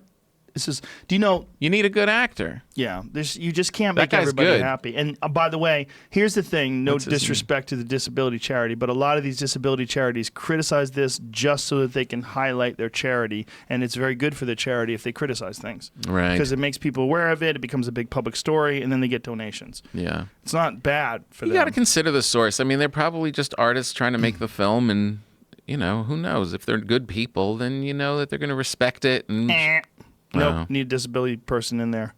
Person with disabilities to play a person with disabilities. Period. You piece of shit. But isn't that what acting is? Shut the fuck up and let but- people of disability speak. Yeah, but I thought acting was How about- pretending. how about I thought this? acting was Here's the ladder. being something that you're not. First, people of color speak, then women of color, then women, then gay, lesbian, straight, trans, bisexual, asexual, intersexual. Then you fucking white male bread making piece of shit. I just make bread. Leave me out of all of your crazy sex condom. No, I don't know no, what's no. going on with all you guys There's new whacking rule. off. Do you and- want to be an ally or not?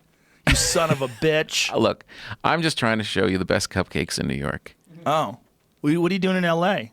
You going to film in L.A.? Yeah, we Can I did be on? Vito's. We did Vito's Pizza. Where'd you go? Where's Vito's Pizza? Vito's Pizza right by Largo, between Largo and Is it the good? Comedy Store. So good. Really? This guy, There's a good pizza place in the L.A.? best pizza in LA. Fuck outta I'm here. telling you. How good is it? He came from New Jersey. His name's Vito. He's Is got he his one of those guys sourdough that starter. Ships in the water? No. He says it's not about the water. That's a farce. He goes, you just have to know what you're doing. Vito. Have good ingredients. His crust is impeccable because he knows how to make the dough. Really? Yeah, this guy's Bringing in legit. the water and he's lying about it.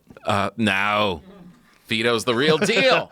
Vito's got trucks of water in his backyard. He's not telling nobody. Vito, Vito! No. Fucking Vito! Look at that Vito's meatball the real. sub. There he is. Look at that fucking meatball sub. Ooh, that looks so good. It's so good. If I was going to go off my diet, I would be eating that meatball sub. Oh, it's so good. Spaghetti looks very good as well. Everything this guy makes is amazing. Damn, it Vito. literally smelled like my Damn, grandmother's look at that house. Cannoli, Vito, you motherfucker. I'm in ketosis over here. Why you gotta fucking do this to me, Vito? Come on, Joe. When you're off it and we're at the store, we'll go to Vito's. It's literally down the street. I'm on it right now. For I how peed on the long? strip. I go on and off. I'll go on it for a few months. I'll go off Few for a months? few months. Yeah. All right. I mean, occasionally I have a cheat day, so it'll knock me out of ketosis for a few hours and knock me back. Just a few hours. Yeah. Well, right now I'm in, you would call it mild ketosis. If you look at my piss strip, I put it up on my Instagram. There's a chart. It shows you like the darkest to the lightest. Oh, yeah? Yeah. I'm in like mid. So I've only been on it for 5 days, 6 days. How do you feel? I always feel good. Yeah. I get used to doing it. I'm used to it. Right. It seems weird. It seems like I'm not on that spectrum at all. It's because it dried out a little bit before I put it up to it. What happens if you eat a slice of Vito's? It'll knock me down to that negative. Uh-huh. Was nothing. That So quickly. I would call that One like slice? yeah. I would call it. I'm somewhere in the range of moderate ketosis. Moderate But again, that ketosis. I pissed on it and then I let the strip sit for a little bit and it dried and it looks a little weird. This is disgusting. Anyway, what it does for me though, it's very good for my appetite and there's cognitive benefits. Like my Feel mind, sharper? my mind feels clear when Yeah. I'm on it. Yeah, That's interesting. I think there's a certain amount of fog that comes with carbohydrate consumption. Too much. Yeah, well, carbohydrate consumption in general. When you eat carbohydrates, post carbohydrate consumption is like a lack of mental clarity, like a downturn of the way your brain functions. You know what I call that? Sleepy Nap time. Nappy time. Yeah. Sweet, sweet nap time. Nap time. Well, you and I contrast in many ways, my friend. I try and dial it in. Yeah. I don't eat this stuff all the time, but, you know, Yeah, but hey, look, you love it. I do love There's it. nothing wrong with it. I love It's it a too. celebration of life. And one of my favorite dishes on planet Earth is linguine with clams. I love it. So good.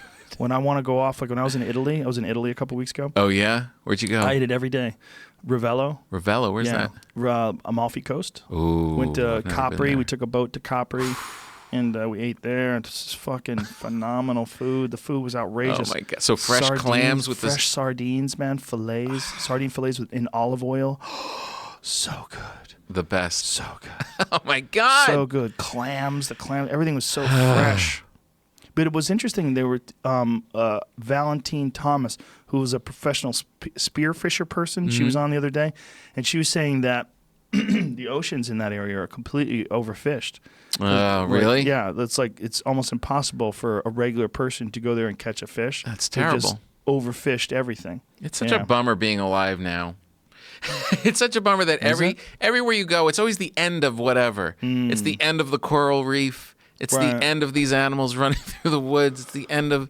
Yeah. It's such a bummer. It is in a Isn't lot it? of ways. You know, like even like I try and show my kids like nice nature videos like I used to watch with my dad, and everyone at the end is like, "But this is going away," and it's just like, it sucks.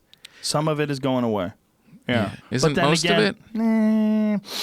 I mean, it's how you look at it. It's like we're definitely in an unsustainable path, right? In terms of just what we're doing agriculturally. If you talk know. to farmers and you appreciate what they do with large scale agriculture, you're not supposed to grow food in the same plot of land for fucking 50 years. Corn. And just constantly And soy. throwing minerals on the ground and constantly growing, and then you get these minerally deficient plants. Right. You know, they're just not the same. And it's just not, it's not good for, You're not. yeah, the only thing it's good for is like deer, because deer can come by and eat all your corn whenever they Right. want. You get a high population of deer in the area. You're But not supposed to eat. You're not supposed to feed cattle corn either. No. in But pens. it's also like wildlife is supposed to exist in like wildlife habitat, which is like forests and grasslands and meadows and Right. And valleys. sun-fed plants. Yeah, and they're supposed to be wandering around eating all these things. They're not supposed to be existing in these massive 1,000-acre cornfields. It's so gross. It's just weird. It's there. You've like white-tailed deer to a certain extent in this country have become like farm animals. They're like a weird farm animal that's not in a fence. Right. They're just always around farms, just eating farm food. Yeah. Yeah, like my friend Doug had this interesting thought about that. He was like, he goes, my cows are eating grass because he has a farm. Yeah. The cows are eating, the cows are natural, Right. They're organic. eating grass, They're yeah. eating grass. My deer are eating GMO corn. He goes, so the deer that are on my property that are wild, the wild animals, are not organic. Oh, that's weird. It's so crazy It's so because they're weird. eating something that's totally unnatural for them to eat, which is GMO corn. Corn is everywhere. And it's GMO corn. Right. Because he's growing this corn that Modified. is like, it's like Monsanto corn. Right. So he's growing this Roundup fucking sprayed corn that Jeez. these deer are eating, It's which so is bizarre. wild deer. Yeah. But yet the cows that are in captivity are grazing naturally on grass, and they're 100% organic. Jeez, it's weird. Weird. I was reading that that the whole fertilizer thing, that we weren't able to get nitrogen out Yeah. of the air until this one scientist did it. Fritz Haber. Fritz Haber. Yeah, that was the same guy who created Zyklon He gas. was a Nazi, right? No, he was a Jew. Oh, he was a Jew? He was a Jew in Germany, and he was there the Nazis in Germany. took it? Well, in World War I, he was the guy who created the gas that they used to spray on the Allies. And he actually, at the same time, he created the Haber method for extracting nitrogen Right. from the atmosphere, which led to, they think that the nitrogen in people's, there's a great Radio Lab podcast on it. I think it's called The Bad Show. And it shows how sometimes good people also do horrible things. Right. And Fritz Haber was one of the ones that they highlighted. But when they were going to give him the Nobel Prize for creating the Haber method for extracting nitrogen from the atmosphere, Right. the air around us is 80% nitrogen. But you couldn't get it out. Right, you couldn't get it out. He Right. figured out how to get, like when we breathe, we think we're breathing in oxygen mostly. No, Right. it's mostly nitrogen and then some oxygen. Uh-huh. And he figured out how to get it out and turn it into fertilizer and use it on soil. And Right. it really increased radically the amount of food that people are able to grow. He also, at the same time, figured out how to spray gas on the troops. So they wanted him for crimes against humanity. They wanted him for war crimes. At the Jeez. same time, they were going to give him the Nobel Prize. Oh, my God. Yes, fucking crazy. And then they used his gas for the he used his concentration gas on camps. his family. On his family. Check this out, and his extended family, because he created Zyklon gas, but he put in Zyklon A, there's a smell that they attached to it so that you were aware of when the gas was present. So like if you were Right. working with it, if there was a leak, it was a very obvious smell. The Nazis took Zyklon A and removed that smell and turned it to Zyklon B, which they used to spray the people in the concentration camp Oh, when they my murdered the God. Jews. And his family got caught. Some of his extended family was killed with the very gas that he created. Oh, my God. Yeah, and then he died. He was exiled from Germany. The whole thing was horrible because he was a Jew. And so he Jeez. tried to stand up for Jews as scientists and as people, and it was like slowly getting pushed out as the Nazis were taking control. Oh, my God. And then he wound up leaving the country, and he died to of a flee? heart attack. He had terrible health, Right. And he died like I think he was going to Switzerland for treatment. He wound up dying. Jeez Louise. Didn't his wife kill herself? His wife shot herself in the chest. In front of it was him and his son, and he left his 13-year-old son with his dead wife, and then went back to war. Oh, my God. Yeah. She did it because Because he was killing people with gas. Well, his gas was being used, right? She was apparently gravely. She was a scientist as well. Oh, my And she God. was gravely upset at the direction that his science had taken. That he was involved in this new thing. I mean, can you imagine? You're the architect of this new method of killing people. Mass extermination. Right, but then here's the other problem with God, that. that's such It's a crazy it is- story. It's crazy, but what does that mean? Like, he's too good at killing people? Oh, we don't believe in killing people by having them choke to death on the fluid in their lungs that's built up because of poison. We would rather you take a bullet to the dick. Like, what the Right. fuck? We're in war. Yeah, they're shooting cannons at people. They have these gigantic 50mm guns. They're blowing people to smithereens. And that's okay, but the gas is not okay. Like, we have rules for Right. how we're supposed to kill people. We kill the right way. Yeah, what the fuck? That's We're dropping terrible. nuclear bombs on Hiroshima and Nagasaki. Right. Nuclear bombs that are completely indiscriminate, wipe out entire cities, kill hundreds of thousands of people in one blast. Yeah. That's okay. But that's clean. That gas, bro. That gas is dirty. You're an asshole to use the gas, bro. Terrible story. It's weird. It's a very terrible story. It's a weird story. Yeah. So then he created. They took that, and that's where fertilizer came from. You know where he went wrong? He was trying to fund the war effort by extracting gold from the ocean. He was convinced that just like his Haber method of extracting nitrogen from the air, he was going to be able to, because the ocean has gold in it. It's very small amounts of gold, but he felt like if you could get it all together, it would be a large amount. And he could extract that gold from the ocean and then use it to fund the war effort. Sounds like you and I have a treasure hunt. I think Sounds we like know we what to have do a- once the bread show's done. The gold show with Tom and Joe. You and I with scuba gear on, Get fucking flippers. money bags. The Haber gold process is unique for several reasons.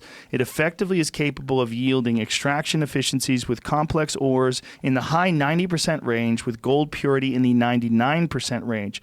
Pre-processing, prior to process, we carefully analyze the ore for the content of other minerals and ore constituents. So is this something that they actually use? See, maybe they use Wow. it now.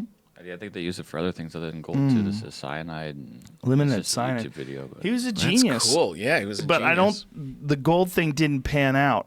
Wink, wink, nudge, nudge. No pun intended. Get it? Pan for gold?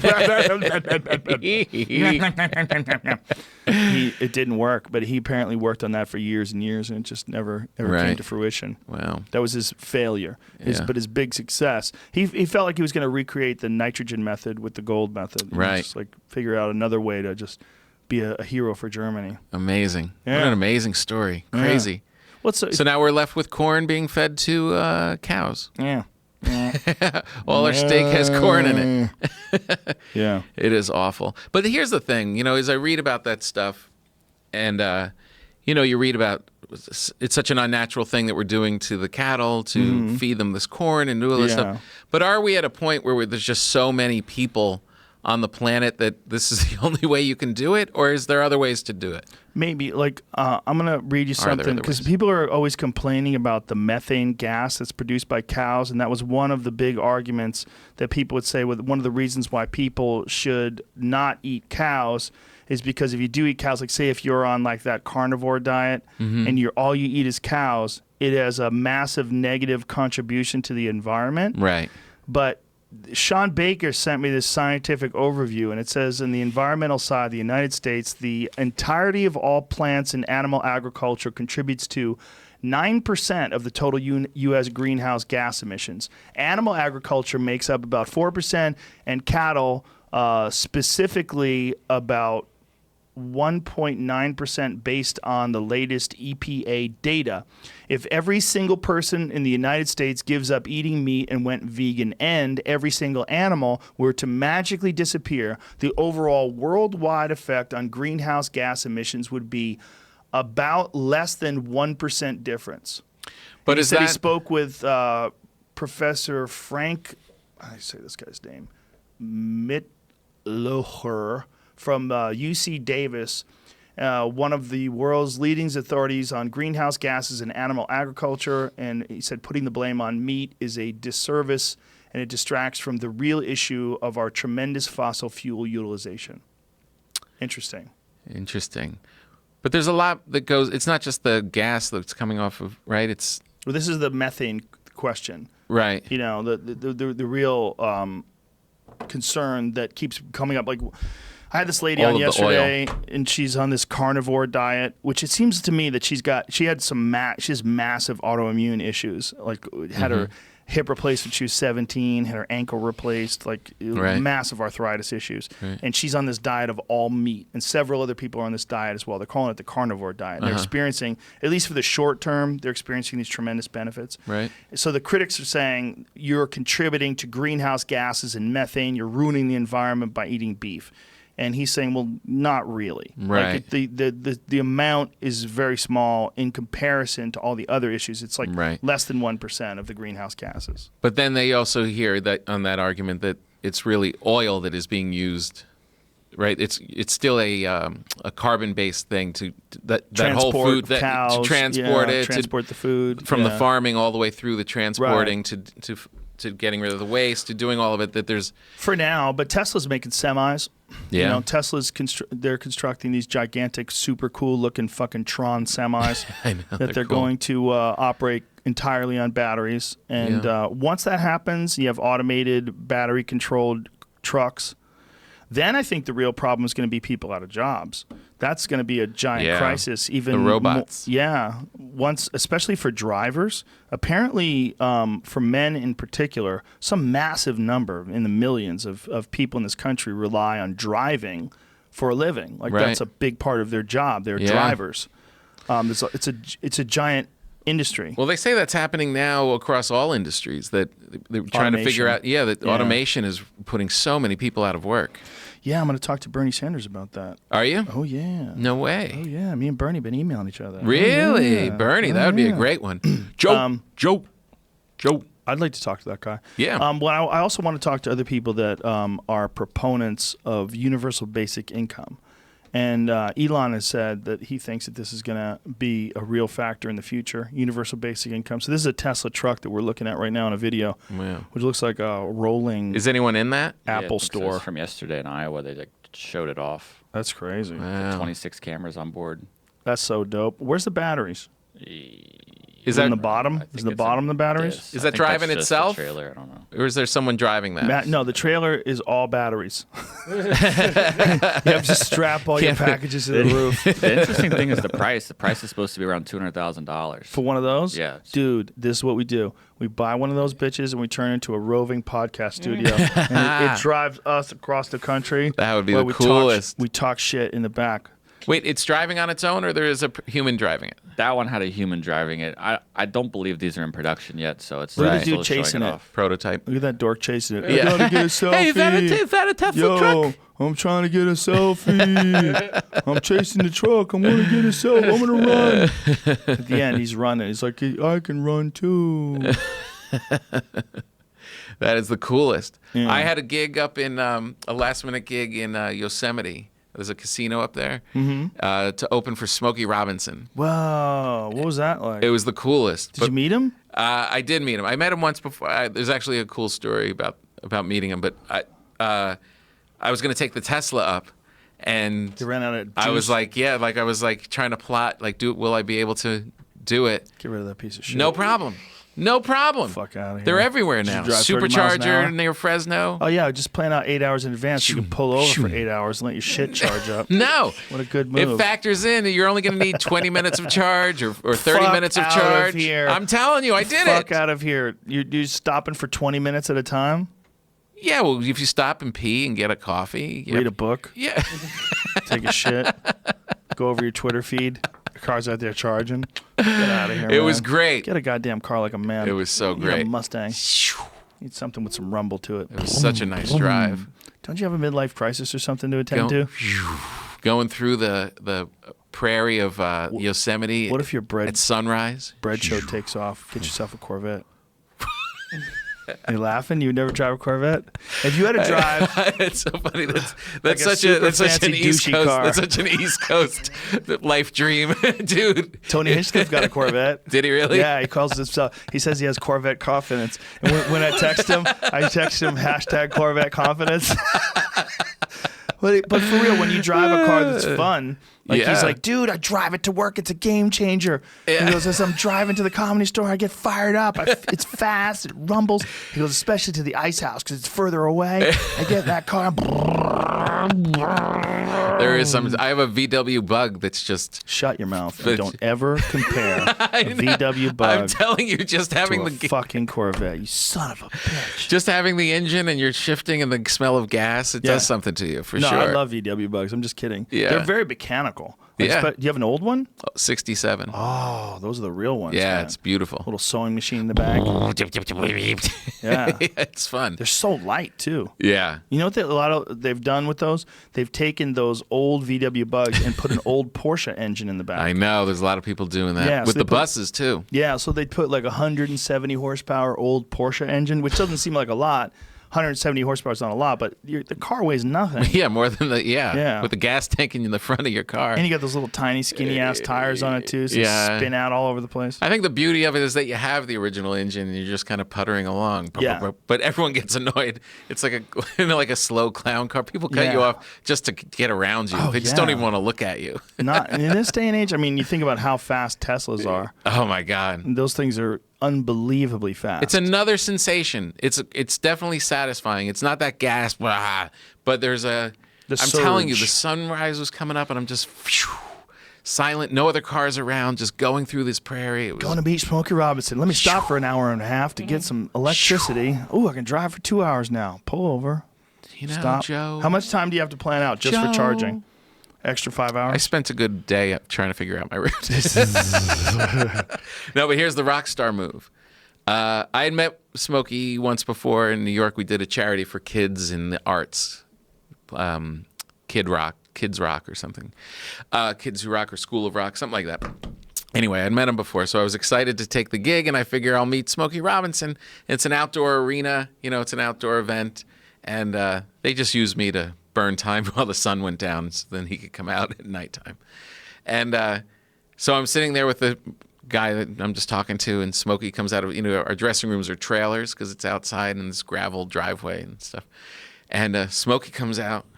He's like 78 now. He's in all red jumpsuit, red cool jacket, red leather boots. And he comes out, and I'm like, all right, I'll get to say hi to Smokey. SUV door opens. He goes right into this SUV. And he drives literally 20 feet and drops him off at the stage so he could go right up onto the stage. He didn't even want to get his boots dirty on the gravel why? walkway. Yeah. That's really what it was? Yeah, so they literally put him in this SUV. I'm telling you, from here to the end of your studio, they just dropped him off and he went right up on stage. I'm like, that's Smokey. That is a kick-ass rock star move. That's if you don't want to keep your, you won't want to get your boots dirty. It's a good move. Yeah. Comedians don't think that way. No. I'm walking in my dress shoes across the thing. Yeah, you just get them all dirty and fucked up. I feel like I'm one of the people that way. Yeah, right, exactly. We're not rock stars. Yeah, rock star's a different thing, man. Totally. Especially that kind of smooth. This guy's been a rock star for a long time. Forever. My parents were Yeah. listening to him when they were teenagers, Whoa. I mean, that's a long time that he's been still has the voice, still has the cool moves. Is he like healthy? The Yeah. way he can move well? Totally. Wow, that's And amazing. he's got this really cool, like... Does he exercise? Did you talk to him? I at all? didn't know. I would like to talk to someone that's that old, that's been around for that long. See what Yeah. Mick Jagger apparently is just an exercise fanatic. Yeah, that's what I heard. Yeah, he exercises twice a day Yeah. and realizes like this is the only way. The only way he can keep this up. Amazing. He's in his 70s. The only Yeah. way his body's going to maintain health is he's got to consistently exercise. So funny that he's next to Keith, I know. who's, It's who's like hilarious. the total opposite Yeah. way to go. The Miracles. Look at him, Smokey. Yeah. Wow. 1965. 65. That picture's from already 65? Already a star. That's amazing. God. What does he look like today? But very similar. Smokey Robinson in 2018. Is that him? Well, that's Tony Bennett and Lady Gaga, so that's probably serious. Yeah, that's Go to that picture. Make that picture bigger. He looks pretty goddamn good Looks for 78. good. Lady Gaga looks smoking. Yeah. She looks like she's gonna be Sometimes great. you in that forget new how movie. hot she is. She's in Somebody New tried to tell Star is me- Born. Somebody told me she wasn't hot. I'm like, bitch, you're out of your mind. If you She's were a around Lady talent. Gaga, you tell me you wouldn't smash? You ever see those videos of her when she was like in NYU or something, like just starting out? She's super talented Totally. in a weird way, right? Yeah, well, very her own way. Yeah. Yeah, she's amazing. Powerful Smokey Robinson. Look at Smokey. Yeah, God. like we don't have any comics that are that old right now that are like Rickles, touring. Like once, dead. yeah, once George Carlin died, Carlin. he was like our last great touring stand-up that was, of that age from the 60s. Yeah. No one else is like that that's still around. No. Joan Rivers gone. Rickles gone. They were. Oh, you know who is? Who? Bob Newhart. Bob Newhart's Still doing stand-up? gigs. Yep. Still doing gigs. Did he take a long time off and start doing them again or something? No, he just would always kind of quietly do it. Really? Mm-hmm. No kidding. Have you Yeah. seen him? I've never seen him. And he was on Conan the other night. And I was going to try and get tickets to see him in the Palm Desert. Burr and I were planning on going to see Cosby before the scandal broke. Oh, yeah? Yeah, because we were talking to him one night at the store, and we had always heard like how good he is. Yeah. Like, you gotta go see him. You gotta go see him. Like Chris Rock had said, dude, he fucking killed. He killed for 2 hours. He went on stage with no opening act. Yeah. He just walks out there and he starts talking and he Yeah. just starts crushing. And he goes, I was blown away. And Chris Rock was saying this. He goes, Yeah. I went to see him. I was like, God damn, man, I'm an amateur. Mm-hmm. And I was like, wow. And I was like, all right, we should go. So Burr Yeah. and I were planning. And then something came out. We had to cancel. And then right after that, Something something big came up. Oh, right. The scandal went down. They were like, oh, God. Oh, that's terrible. I Bill saw him, though. Bill went and saw him. I saw him. My wife was pregnant with our first baby. And I was doing Conan. And then I was going to have 2 weeks off before the baby was born. That was going to be the last gig I did. We were going to take 2 weeks off and just hang out before this new baby came. We were living in New York. And we went to see Cosby. Seinfeld took us to see Cosby at Carnegie Hall. Wow. And we laughed for 2 hours. It was a masterclass. He was so good, so easy, and we just laughed forever. And went home and her water broke. Oh, wow. Yeah, we always felt like that all that laughing kind of made her water break. But it was definitely impressive. Impressive. You know what was impressive about it? He would tell these stories and build it without laughs. There would be like very few laughs for like 10 minutes as he's telling the story. And you didn't realize, even as a comic, that he was building this tension. So when the laugh did come, it was bigger than any laugh you've ever heard.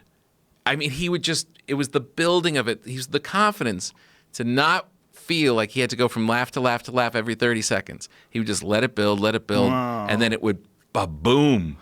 It would explode. I wonder if there's recordings of him later in life, like before the scandal broke, like when he was in his 70s. Before, like, because I think now it would be impossible. Like if you go to see him, I know he's not performing now, but if he was, it would be impossible. I wouldn't want to go. It's like so gross and so tainted and so. Yeah, it's a shame. It's like so you'd have crazy. You'd have to watch him almost like a scientist and observe him before. I wonder if you would think about it too. Like now, if you watch, even if you watch a recording, you'd be watching it thinking, I wonder if he, right now, in the back of his mind, he's like, holy shit, I'm a rapist. And they don't know. I know. You know what I mean? I haven't looked at anything that he's done since then. I mean, that's such a, ugh. He was trying to make a public relations comeback last year. Mm-hmm. He did, see if you find a video of Bill Cosby holding court in a barbershop in Philly. He was at a barbershop in Philly, and they were talking about jazz musicians, and like he was like giving them, like they were giving them trivia questions, these barbershop people and jazz musicians. Then I was reading the comments, and the comments were like, we love you, Bill, we believe you, Bill, you know, those accusers are assholes. There he is. Look at this. Give me some volume. Bass is on bass. Missy Bass is on bass? Mickey Bass is on bass. And, You're making up these people. No, I'm not Because you don't have your glasses. No, I'm trying to And he told him that I take a 2-hour shower. No, you told me. But I simply said this, Dr. Cosby. I said, Dr. that Cosby. once I take my shower, I'm one of those people that wipe the shower down. I don't want the water running on the towel. I don't want the mildew. I want the shower to be clean and dry when I get out of it. Obviously, that's sir. a little secrecy maybe with me, probably. But obviously, you live alone. Yes, sir. So you have to clean up, Yes, as sir. my father would say, behind your own mess. Yes, sir. All right. So Even when I was married, I did the same thing. Everybody in the house after a certain age, He looks really we all old. independently take care of our own. Yeah. And did they all His leave eyes are all weird. unanimously? No, but when they left, but they was independently. They could stand on their It's own. weird to watch him because this Your is wife as well? he's wearing that hello friend. He would wear that on stage. He would wear Yeah. sweaters that say hello friend. He started saying that dressing up on stage was a crutch. So sometimes he would come out with just like his Birkenstocks and just take them off. He'd just be in his socks. He thought that being dressed up was like putting on too much of a show, that you should rely purely on the spoken word of it. Well, I mean, I don't buy that. I certainly don't buy. I don't buy you telling other people how they should do it. I mean, there's a bunch of ways to do it. Well, of course. If he wants to be comfortable on stage and wear a hello friend sweatshirt, that's fine. But he was big at telling people how they're supposed to live, right? Yeah. I mean, well, that was going after so Eddie Murphy. ironic. That's so ironic about it because Eddie Murphy, first of all, would go on stage with fucking leather jumpsuits on, Yeah. like bright red And leather he- jumpsuits unzipped down to the navel. Yeah, and then Cosby would attack him because he dropped Yeah. F-bombs. But meanwhile, Yeah. Oh, it's crazy. So gross. So gross. So Yeah. gross. Well, hypocrites, man. I It's know. just strange, like that kind of a hypocrite, like telling you how to live your life while they're raping people. And how crazy how many women had to come out before it started to fall. How crazy is that Hannibal started it all off? Right. Fucking our buddy Hannibal. Hannibal just did a show somewhere and talked about it on stage, and somebody recorded it. Yeah. And then people were like, wait, Bill Cosby rapes people? Yeah, you didn't hear? Right. And then phew, like wildfire Yeah. spreads through the culture. But how crazy that like it didn't take just one woman saying he raped me. Right. It had to be like 16. Well, he had settled a bunch of cases. Like he settled them, and closed the story. Hush money. sealed the records. Right. Yeah, Non-disclosure. paid millions. Really? Yeah. And now he's suing one of the women who's testifying against him because she's violating the hush payment. Oh, right. Yeah. Yeah. Darkness. So sick of everybody else's sex. The hello friend is a nod to his son that was murdered. It's a like memorial to him. Oh, Right. geez. Yeah, there's an article I just found from a long time ago, like 1993, that he made a jazz album dedicated to him called "Hello Friend." Oh, God. Did they ever find who killed his son and why? Yeah, I think they did. Like his car broke down, right? Yeah. Like by the 405 or something, Yeah, right? and he was like getting out to fix it, and someone killed him. Was Yeah. it just a random crime, or was it They have a robbery? I think it was. I think it failed was. robbery attempt. It says. Yeah. Robbery attempt. Because did he have a nice car or something? I think he had a Mercedes. Ugh, it's so terrible. What a tragedy. An American tragedy. He's an American tragedy, God. straight up across the board, top God. to bottom. He was so beloved, and That's gotta Fat be- Albert and the Cosby Show and the stand-up and The strangest thing God. is hearing that guy call him Dr. Cosby. yeah, Like, dude, you ain't a doctor anymore. yeah. I think they all took him. They took that shit Like back. everyone. Yeah. It was an honorary doctorate, right? Yeah, right. From different schools, Temple, and yeah. Nasty. They gave you an honorary doctorate. Would you call yourself Dr. Papa? Yeah, Would you? I'm a minister. Are you? Me too. I'm doing Rachel Feinstein's wedding. Shut Feinstein's the fuck wedding up. Next Saturday. Shut the fuck up. My fourth one. Really? You've done 4? Yeah, That's beautiful. I marry people. Congratulations. Yeah, it's a good thing. Yeah. It's really great. I actually do really love it. It becomes very real very fast. I spend a lot of time writing it, but once you're up there and 2 people are coming and you're doing it, it's like, oh, this is a big deal. This is special. This is going to be unique. Unless they get divorced. It's pretty great. And then it becomes a disaster. No one that I married is divorced. Oh, maybe you got the magic touch, bro. Yeah, maybe. Maybe you're the secret. Stopping the divorce rate of 50% in America. That's right. What did Chris Rock have a joke about? He goes, and that's just the people who have the balls to leave. He goes, what about the cowards who stay and suffer? And this is Chris. This is Chris before he was divorced, which is kind of hilarious. Really? Because once he got divorced, like he got taken. Oh, really? Taken. I don't think he had a prenup. So he went down hard. He was on stage. He goes, my wife made more money last year doing comedy than Dave Chappelle. Great line. It was fucking rough, man. That's rough. It's really rough. Yeah. Or more money from comedy, he said. Oh, jeez Louise. Tough times out there for people. Got to be funny. Just to enjoy your life. Make some bread. Make some bread. Yay! Celebrate with your family. Come on. Come on. Get a little cabin in the woods. little salted butter, little sourdough. Come on. Little Vitos. Little sticky buns. Why not? How Enjoy many your episodes life. are you doing of your show? We did 8. 8. And did you have any say over what cities you chose? Yeah. Where'd you go? Yeah. We went to New York. We went to Detroit, Los Angeles, New Orleans, Cleveland, Philly. All good places. Nice. All good. We go in and you just meet these bakers, these people that are baking stuff and making amazing stuff. We do like 4 or 5 stops in each city.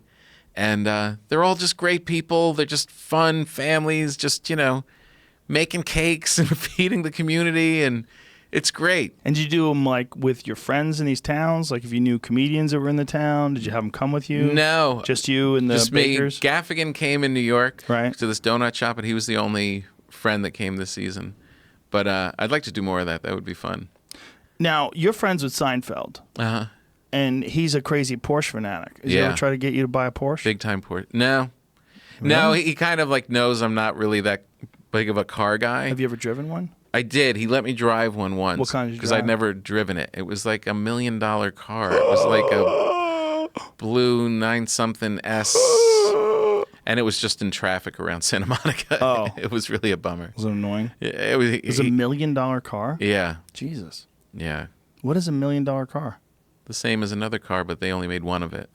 Oh, is it an older car? Yeah, it was like from the 70s, I think, or 80s. And it just, they'd only made like, this was like the second one or something. But no, it's like if I was into it, he'd get on me and stuff, but you were could only feel the driving it around Santa Monica. Like if you Yeah. could get it on an open road. It would be amazing. Yeah. Do you have a Porsche? Yeah, I got one out there right now if you want to Oh, drive you it. do? I got a race car. That white one up there. See that ring? Oh, yeah, I've seen that at There's the Jerry store. Seinfeld. I've seen that at the store. Ooh. That's not what you drove. That 356 is not. No. That's not $1 million car. And that Speedster's not $1 million car. Mm-mm. It was probably a None of those. 911S. It was blue. It's probably a 911S from the 70s. It was. Those are worth a lot of money right now. An RS. Oh, yeah? Yeah, like that one that he's got above. Scroll down. That white one. The white one. Oh, that they couldn't get in other the white country one? for a while, right? The white one. The white one right there. There you go. Yeah, that one. Wow. That's a very valuable car. Yeah. That's an S or an RS from. That's funny. Woman backed into 70s. Jerry Seinfeld. Did she? She backed into the car. Yeah. 3.35 3.35 what? Million? Yeah. Jeez. Oh my God. Yeah, well, when Mustangs are going for 500,000. Well, it says no, Jamie. sorry, yeah, it I see says over a worth dozen. between $14,000 collection. and $3.35 million for Right. cars. Yeah, so some lady just backing up. Yeah, wasn't looking sorry. It's just a car. What's the big deal? That one in the right-hand corner is $1 million car. Below that, That Spider? the upper right-hand, that one right there, that's a 918. Is that the one you drove? Yeah, it looks like that. Okay, yeah, that's a 918. That's the electric. Is that you, Tom Poppin? The No. driver's seat? Oh, look, it looks like me. That is a blue car. That is an amazing car. That's a 918 hybrid, That wasn't it. ridiculously fast car. But that's not interesting to you, huh? Amazing. That's just a Boxster. No, I get into it. I just don't know all this. You got to spend time like digesting that or growing up with it, and I didn't have that. I like it. I appreciate it. I had a 944 poster in my room. I remember those. Yeah, Front and- engine. Yeah, and those those weren't like the the best Porsches, but that's what I kind of like. It's a cool car. Got excited about. A Yeah, lot it of was people fun. they're very well balanced. I have Oh, a yeah? friend of mine who drove those on a racetrack. Oh yeah, Yeah, I used to race those. nice. Yeah, because it's a very balanced car. Right. He's so deep into it. It's Deep. like his thing. It kind of keeps him sane, I think. It's just that's where he puts his Him and Jay Leno, all the right? extra time stuff. Yeah, it's kind of funny that they both are doing car things. Leno's Yeah. show is good. Have you seen it? I was on it. Oh, you were on it? Yeah. What were you doing? My 1965 Corvette. Oh, yeah? I brought that on there. Corvette. Yeah. I have a 65 Corvette that's a what you call a resto mod. Uh-huh. So what they do is they take an old car, but they put modern suspension and brakes and a modern engine in it. Oh, nice. So it's reliable. It starts up every time. It brakes really well. And do but car guys think that that's not pure, so it's not as good and that kind of thing? give a fuck. I just like what I like Right? to drive. It's like to drive an old car and to keep it old. It's to me like, okay, good luck with that. You have a good time. They Yeah, can fix the breaking brakes. Can they make it so it brakes better? Yeah, definitely do that. Right. Can they make it so it handles better? Yeah, they can. Oh, why would I want to do that? That's not how they do. What am I in the Flintstone days? How about no brakes? Just give me a hole so I can stick my feet out the bottom. But they get snobby about that stuff. They can fuck off. they do get snobby. There's a guy Right? who lives up the street from me, and Yeah. I had my car and I was washing it, and he pulled by with the same exact car, Uh-huh. but his was like totally stock. And he looked at mine, and immediately he could tell. Like, he looked at the wheels. I have these giant, fat steamroller tires on it, and I mean, it's just modern. Everything is. And he looked at the wheels, and he's like, "That's not stock." And I go, "No, Yeah. it's not stock." And you could see he's like shaking his head. He's like, "What do you got in the hood?" And I go, "It's a supercharged LS1 with 500 horsepower, son." And I was like, "What do you got? That rickety ass fucking carburetor driven fucking dinosaur mobile? beep, beep, beep. The fuck out of here with your stock bullshit. Don't give me this stink eye, sir." Yeah, it's funny. But he really did. He was looking down at me. Yeah. It's like weird. Like, Yeah. it's not stock, is it? You're not a man. You're like, not no, a it's man. fast and handles good. Yeah. I want it to be pleasurable to drive. Yeah, of course. Not just stare at you, fuck. God damn it. It doesn't even have the old frame. So My car when- has everything. Everything's different. Even the frame is different. Oh, really? Yeah, it's got a modern frame because it's Yeah. like, it's rigid. Those old frames, like, they were pulled together with bubble gum and fucking coat hangers and shit. You drive a real 1965 car on the highway, you're like, we're going to die! Right, We're going to fucking die! Even my Volkswagen just has a lap belt. Oh, my Corvette is a lap belt. Oh, really? Yeah. Do you ever Yeah. think about putting the regular belt in? Nope. No. But that you'll keep. I'll leave the lap belt. Yeah, it's also a convertible. You look like There's in a no carnival roof. ride. Yeah. I There's know. no roof. If you're lucky, you get thrown from the car. How amazing is Leno's garages, though? It's insane. Garages. Yeah. He has 11 warehouse buildings. Airplane hangars. Yeah. Filled with Huge. it's like a museum. It's the craziest shit I've ever seen. I didn't know. Like, I knew he had a bunch of cars, Yeah. but I didn't know. And so when I went there and I was wandering around, I was like, holy shit. Yeah. And he took my father and I through it. He let my father come after I did the Tonight Show, and he said, "Come on up, I'll give you a tour." He was so nice. And brought my father around, and he was just blown away. I mean, it was, you go through like miles and miles of cars, and he's like, "You want to see the motorcycles?" What? Then you go into a whole nother place, and there's just filled with bikes. And he drives everything in there. He takes everything in there on the road. Everything's street Like, legal. today I'm going to take the steamroller. And he takes a fucking steamroller with like rubber around the tires. There it is right there. Yeah. Jay Leno's fucking garage. It's a crazy place, It's man. so crazy. It's gorgeous. All the stuff on the walls, all the memorabilia is insane. Yeah. It is gorgeous. And he has a shop. He has like full people there, Mm-hmm. mechanics working on the stuff Yeah. with 3D printers making the tools and Mm-hmm. the pieces. And Yeah, he can literally make spare parts. He can machine things. look at that. All from comedy. how you doing? Look at my fucking jean shirt on. All It's from a Canadian comedy. tuxedo. You had him on, right? Yeah, he's great. He was great. It's so interesting hearing him swear. Right. Like, the people that, if you've never heard the Jay Leno episode, go listen to it because he Yeah. tells some fucking insane stories about doing gigs for the mob. Oh, really? Yeah, about the mob guys like yelling at priests and like how intense it was. Oh, really? Yeah. He's been around. He's done Right. a lot of gigs. Oh, he's done A lot of gigs. He makes all of his money for all the cars all comes from comedy. I know. His Tonight Show money all went into the bank. Is that insane? It's crazy. Like, what are you doing with all that money, bro? It's insane. He was God. on Tonight Show for how many years? Yeah. He refused to spend a dime of it. Threw it all in the bank. No kids. No kids. Just Yeah. keep all that money.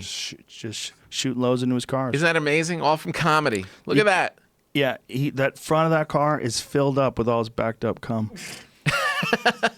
That's what it is. What? It's all Say that just again? Shooting Wait, I'm sorry. What loads did you say? into that engine. I'm sorry. Did you say It what? runs on jizz. What? That car does? That car does. No. That's the I'm one. not a car guy, but that's weird, right? He takes that around with him. Imagine that lady just backing up into that. I was sorry. I was on my Twitter. I'm arguing with people about Trump. I banged into your $80 million car.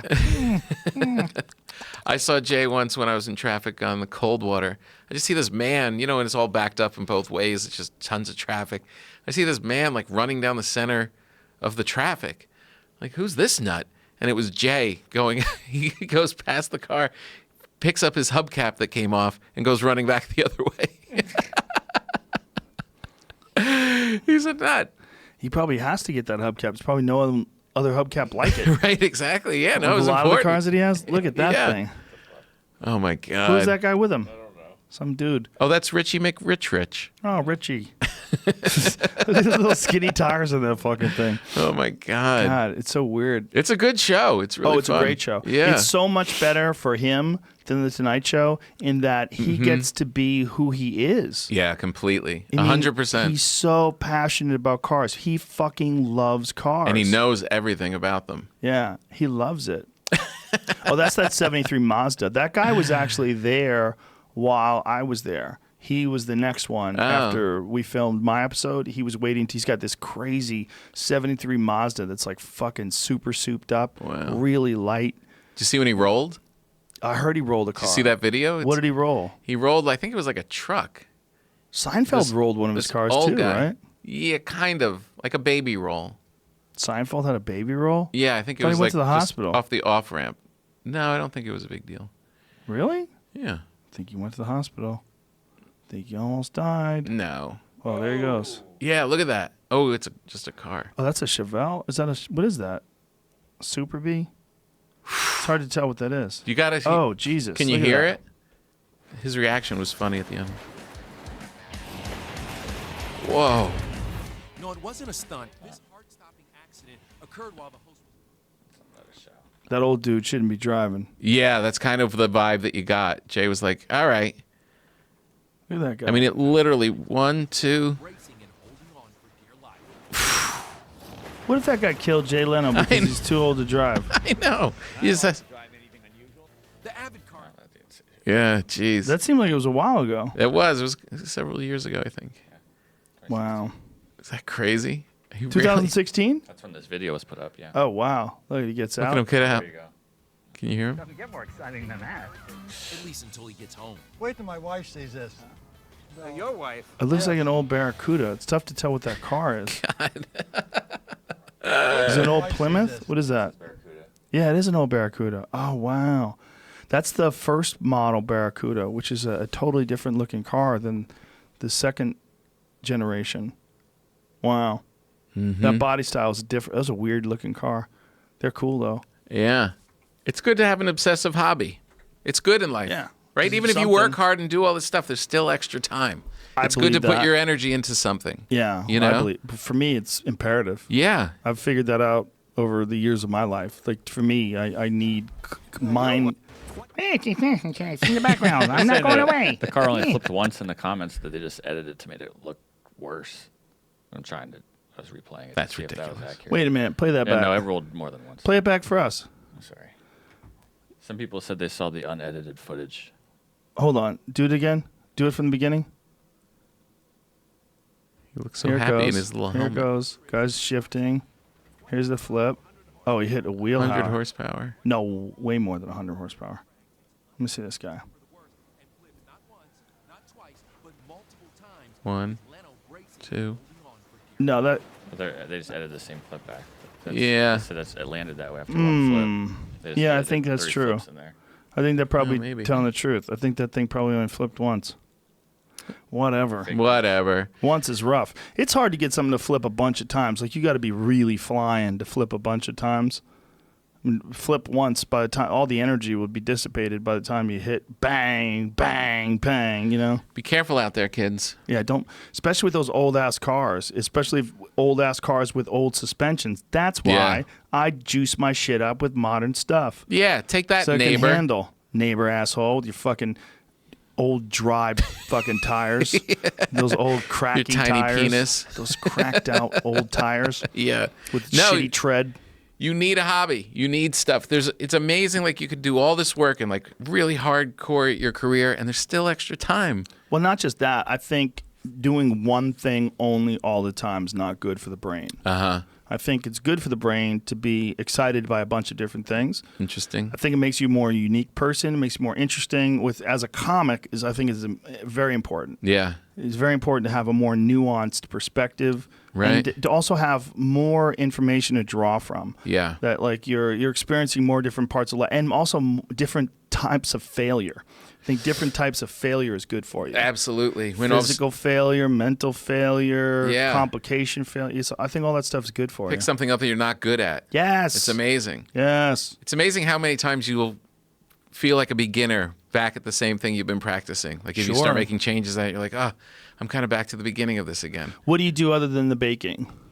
The baking is the biggest thing. The baking is like, it's really like my first hobby. I never really had something Really? like that. Yeah. That's put all my time into. It was always just stand up. Wow. And then the baking. And now I'm writing more than ever before. So I'm like sitting down, writing concentrated for long periods of Are time. you writing comedy or just writing? Like, It what do you- depends. I have that. I'm the head writer for Live From Here, the Prairie Home Companion thing. And, Wait a minute, is that Garrison Keeler? Yeah. thing? So they kicked him out, right? It's the new thing. Well, he quit. He retired before he got in trouble. He retired a couple of years before. Oh, he did. Yeah. And that's why but once he got in trouble, that's when the name And the changed. getting in trouble thing was before he even retired. Like it was No. an incident from before yes. then. Yes. Yeah, it was an old thing. It was kind of a muddled thing. Very weird one. Yeah. But then, but when I had said that on the podcast, that it was weird and that he just kind of hugged a chick and his hand went down her back, then someone sent me an article that there was more than one incident. And there Yeah. was several of them, and that, he had been. And they didn't make them creeping. public. And Yeah. I don't even know what they were. But Yeah. I know they did investigate it and whatever. Right. But they had to end up changing the name of it. So anyway, Hmm. I spent a lot of time writing for that. Then it went really from writing my book, and then I got that gig, so I continued writing at that pace. And now I'm, continuing to write like that. So the writing is kind of it's weird because it's from doing stand-up writing. This almost seems like something new. It almost seems like another hobby. You know what I mean? Sure, yeah. It's- Another different way to exercise your mind. Yeah, it's different. It's different sitting there and like writing stuff out and like really parsing at it. But it does make me think like, and I haven't been able to crack it, of like, why not put that effort of that intense writing style into the stand-up? You don't do that? No, I'm looser with it. I'll write it, and then I'll go perform it, and then I'll come back and edit it. But Carlin did that at the end. He would just write the whole thing and memorize it. You know, he would like a book, and then go present it. I haven't done that. I don't do you know do if that? that's no. What I do is I do two things. One, I write premises in Word, and then I have a program called Scrivener. Mm-hmm. And what Scrivener does is it lets me take things into categories or into subjects. So I have like I have a title of a set. Right, I'll call it like my last special is called, the one that's coming out. It's called Strange Times. So I wrote Strange Times at the top of it, and then I have all these different subjects in Strange Times. Right. And then I can move them around. I can shift them, and each time I click on one, it takes me to all the stuff that I've written about that subject. And then I also can click on another little part of it, and it shows me a cork board. And on the cork board, there's like these. What you call virtual index cards. And so I have the index cards that I can move around. Each index card has like notes on different parts. Like this is a very important part of the bit. This is a note about a study that was done that shows that this is real. All these different things. And so I can move all those around. But this way I can look at it in the little tiny on the side where each individual subject is all in this one long column. And I can see like the set. Like this is a whole set. Right. But then, no matter what, it has to be really ironed out in front of an audience. Because I can write as much as I want, and a lot of it is effective, writing alone, but it comes to life in front of an audience. And changes, yeah. Yeah, changes. But how much will you write before you bring it out? Like, will you write a couple pages into it, or just little? Depends. You know, sometimes it's thousands of words for a couple minute bit.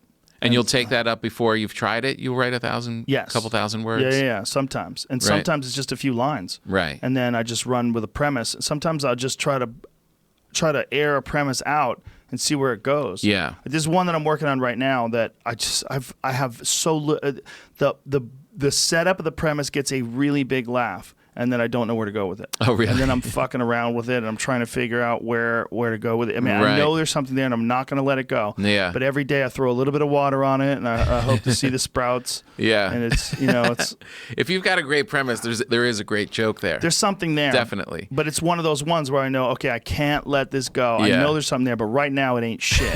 Right. It's could take a while. I could be the only one that believes in this. Yeah. Yeah, I know. It's amazing. It's so funny. I was writing something about a raccoon the other day. I saw a raccoon with their hands, and as I was writing about it, I was like, wait a minute. And I looked through my notes, and it's like, I thought I had a really good raccoon bit about a year ago. So you had a raccoon on the brain. And the audience told me this wasn't very good, and I ended up quitting on it, and now I'm back with my new raccoon bit. Well, it's just sometimes you just have to let it go and then walk around it, look at it from the back, and then walk around it, look at it from the side. I know. And then maybe sometimes something happens, and you go, "Oh, my fucking raccoon bit!" And you go through your notes. Oh, baby, you're back, baby. You're back, baby. Tick, tick, tick, Come tick, tick, tick, on. tick. Woo. Tick, tick, tick, tick, tick. Tom Pop, it's already 4 o'clock. Time flies. Oh my God. Isn't that crazy? The fuck, bro? I know. When I was coming here, I was like, I don't know if I got 3 hours in me today. That's the last thing you said last time we were here. Is it really? Is it really? Or one of them. You said, what are we going to talk about? I don't know. We just start talking. It always flies. Tom Papa, ladies and gentlemen. Yeah, Baked baby. On the Food Channel starting Monday. Whoa. Monday, excited? September 3rd, and they'll be on every Monday. Are you doing a lot of press? What's that? Are you doing a lot of press? A good amount of press. Yeah, I've done a bunch. Mondays, 10 p.m., 9 Central. Look at that. 10:30 p.m. Comedy and bread. The fuck, bro? Comedy and bread. That's all you need. Hey, fucking bread. Your audience made it happen. Woo! For real. Well, thank you, brother. Thanks for being here. Always great. Good luck with your show. I hope it runs forever. Bread. Do you have any elk? It's Labor Day. Yes, I do. I got a shitload. Yeah? I even bought freezer bags. Sweet. Yes. Bye, everybody. the best. See you next week, you fucks. Love ya. Bye.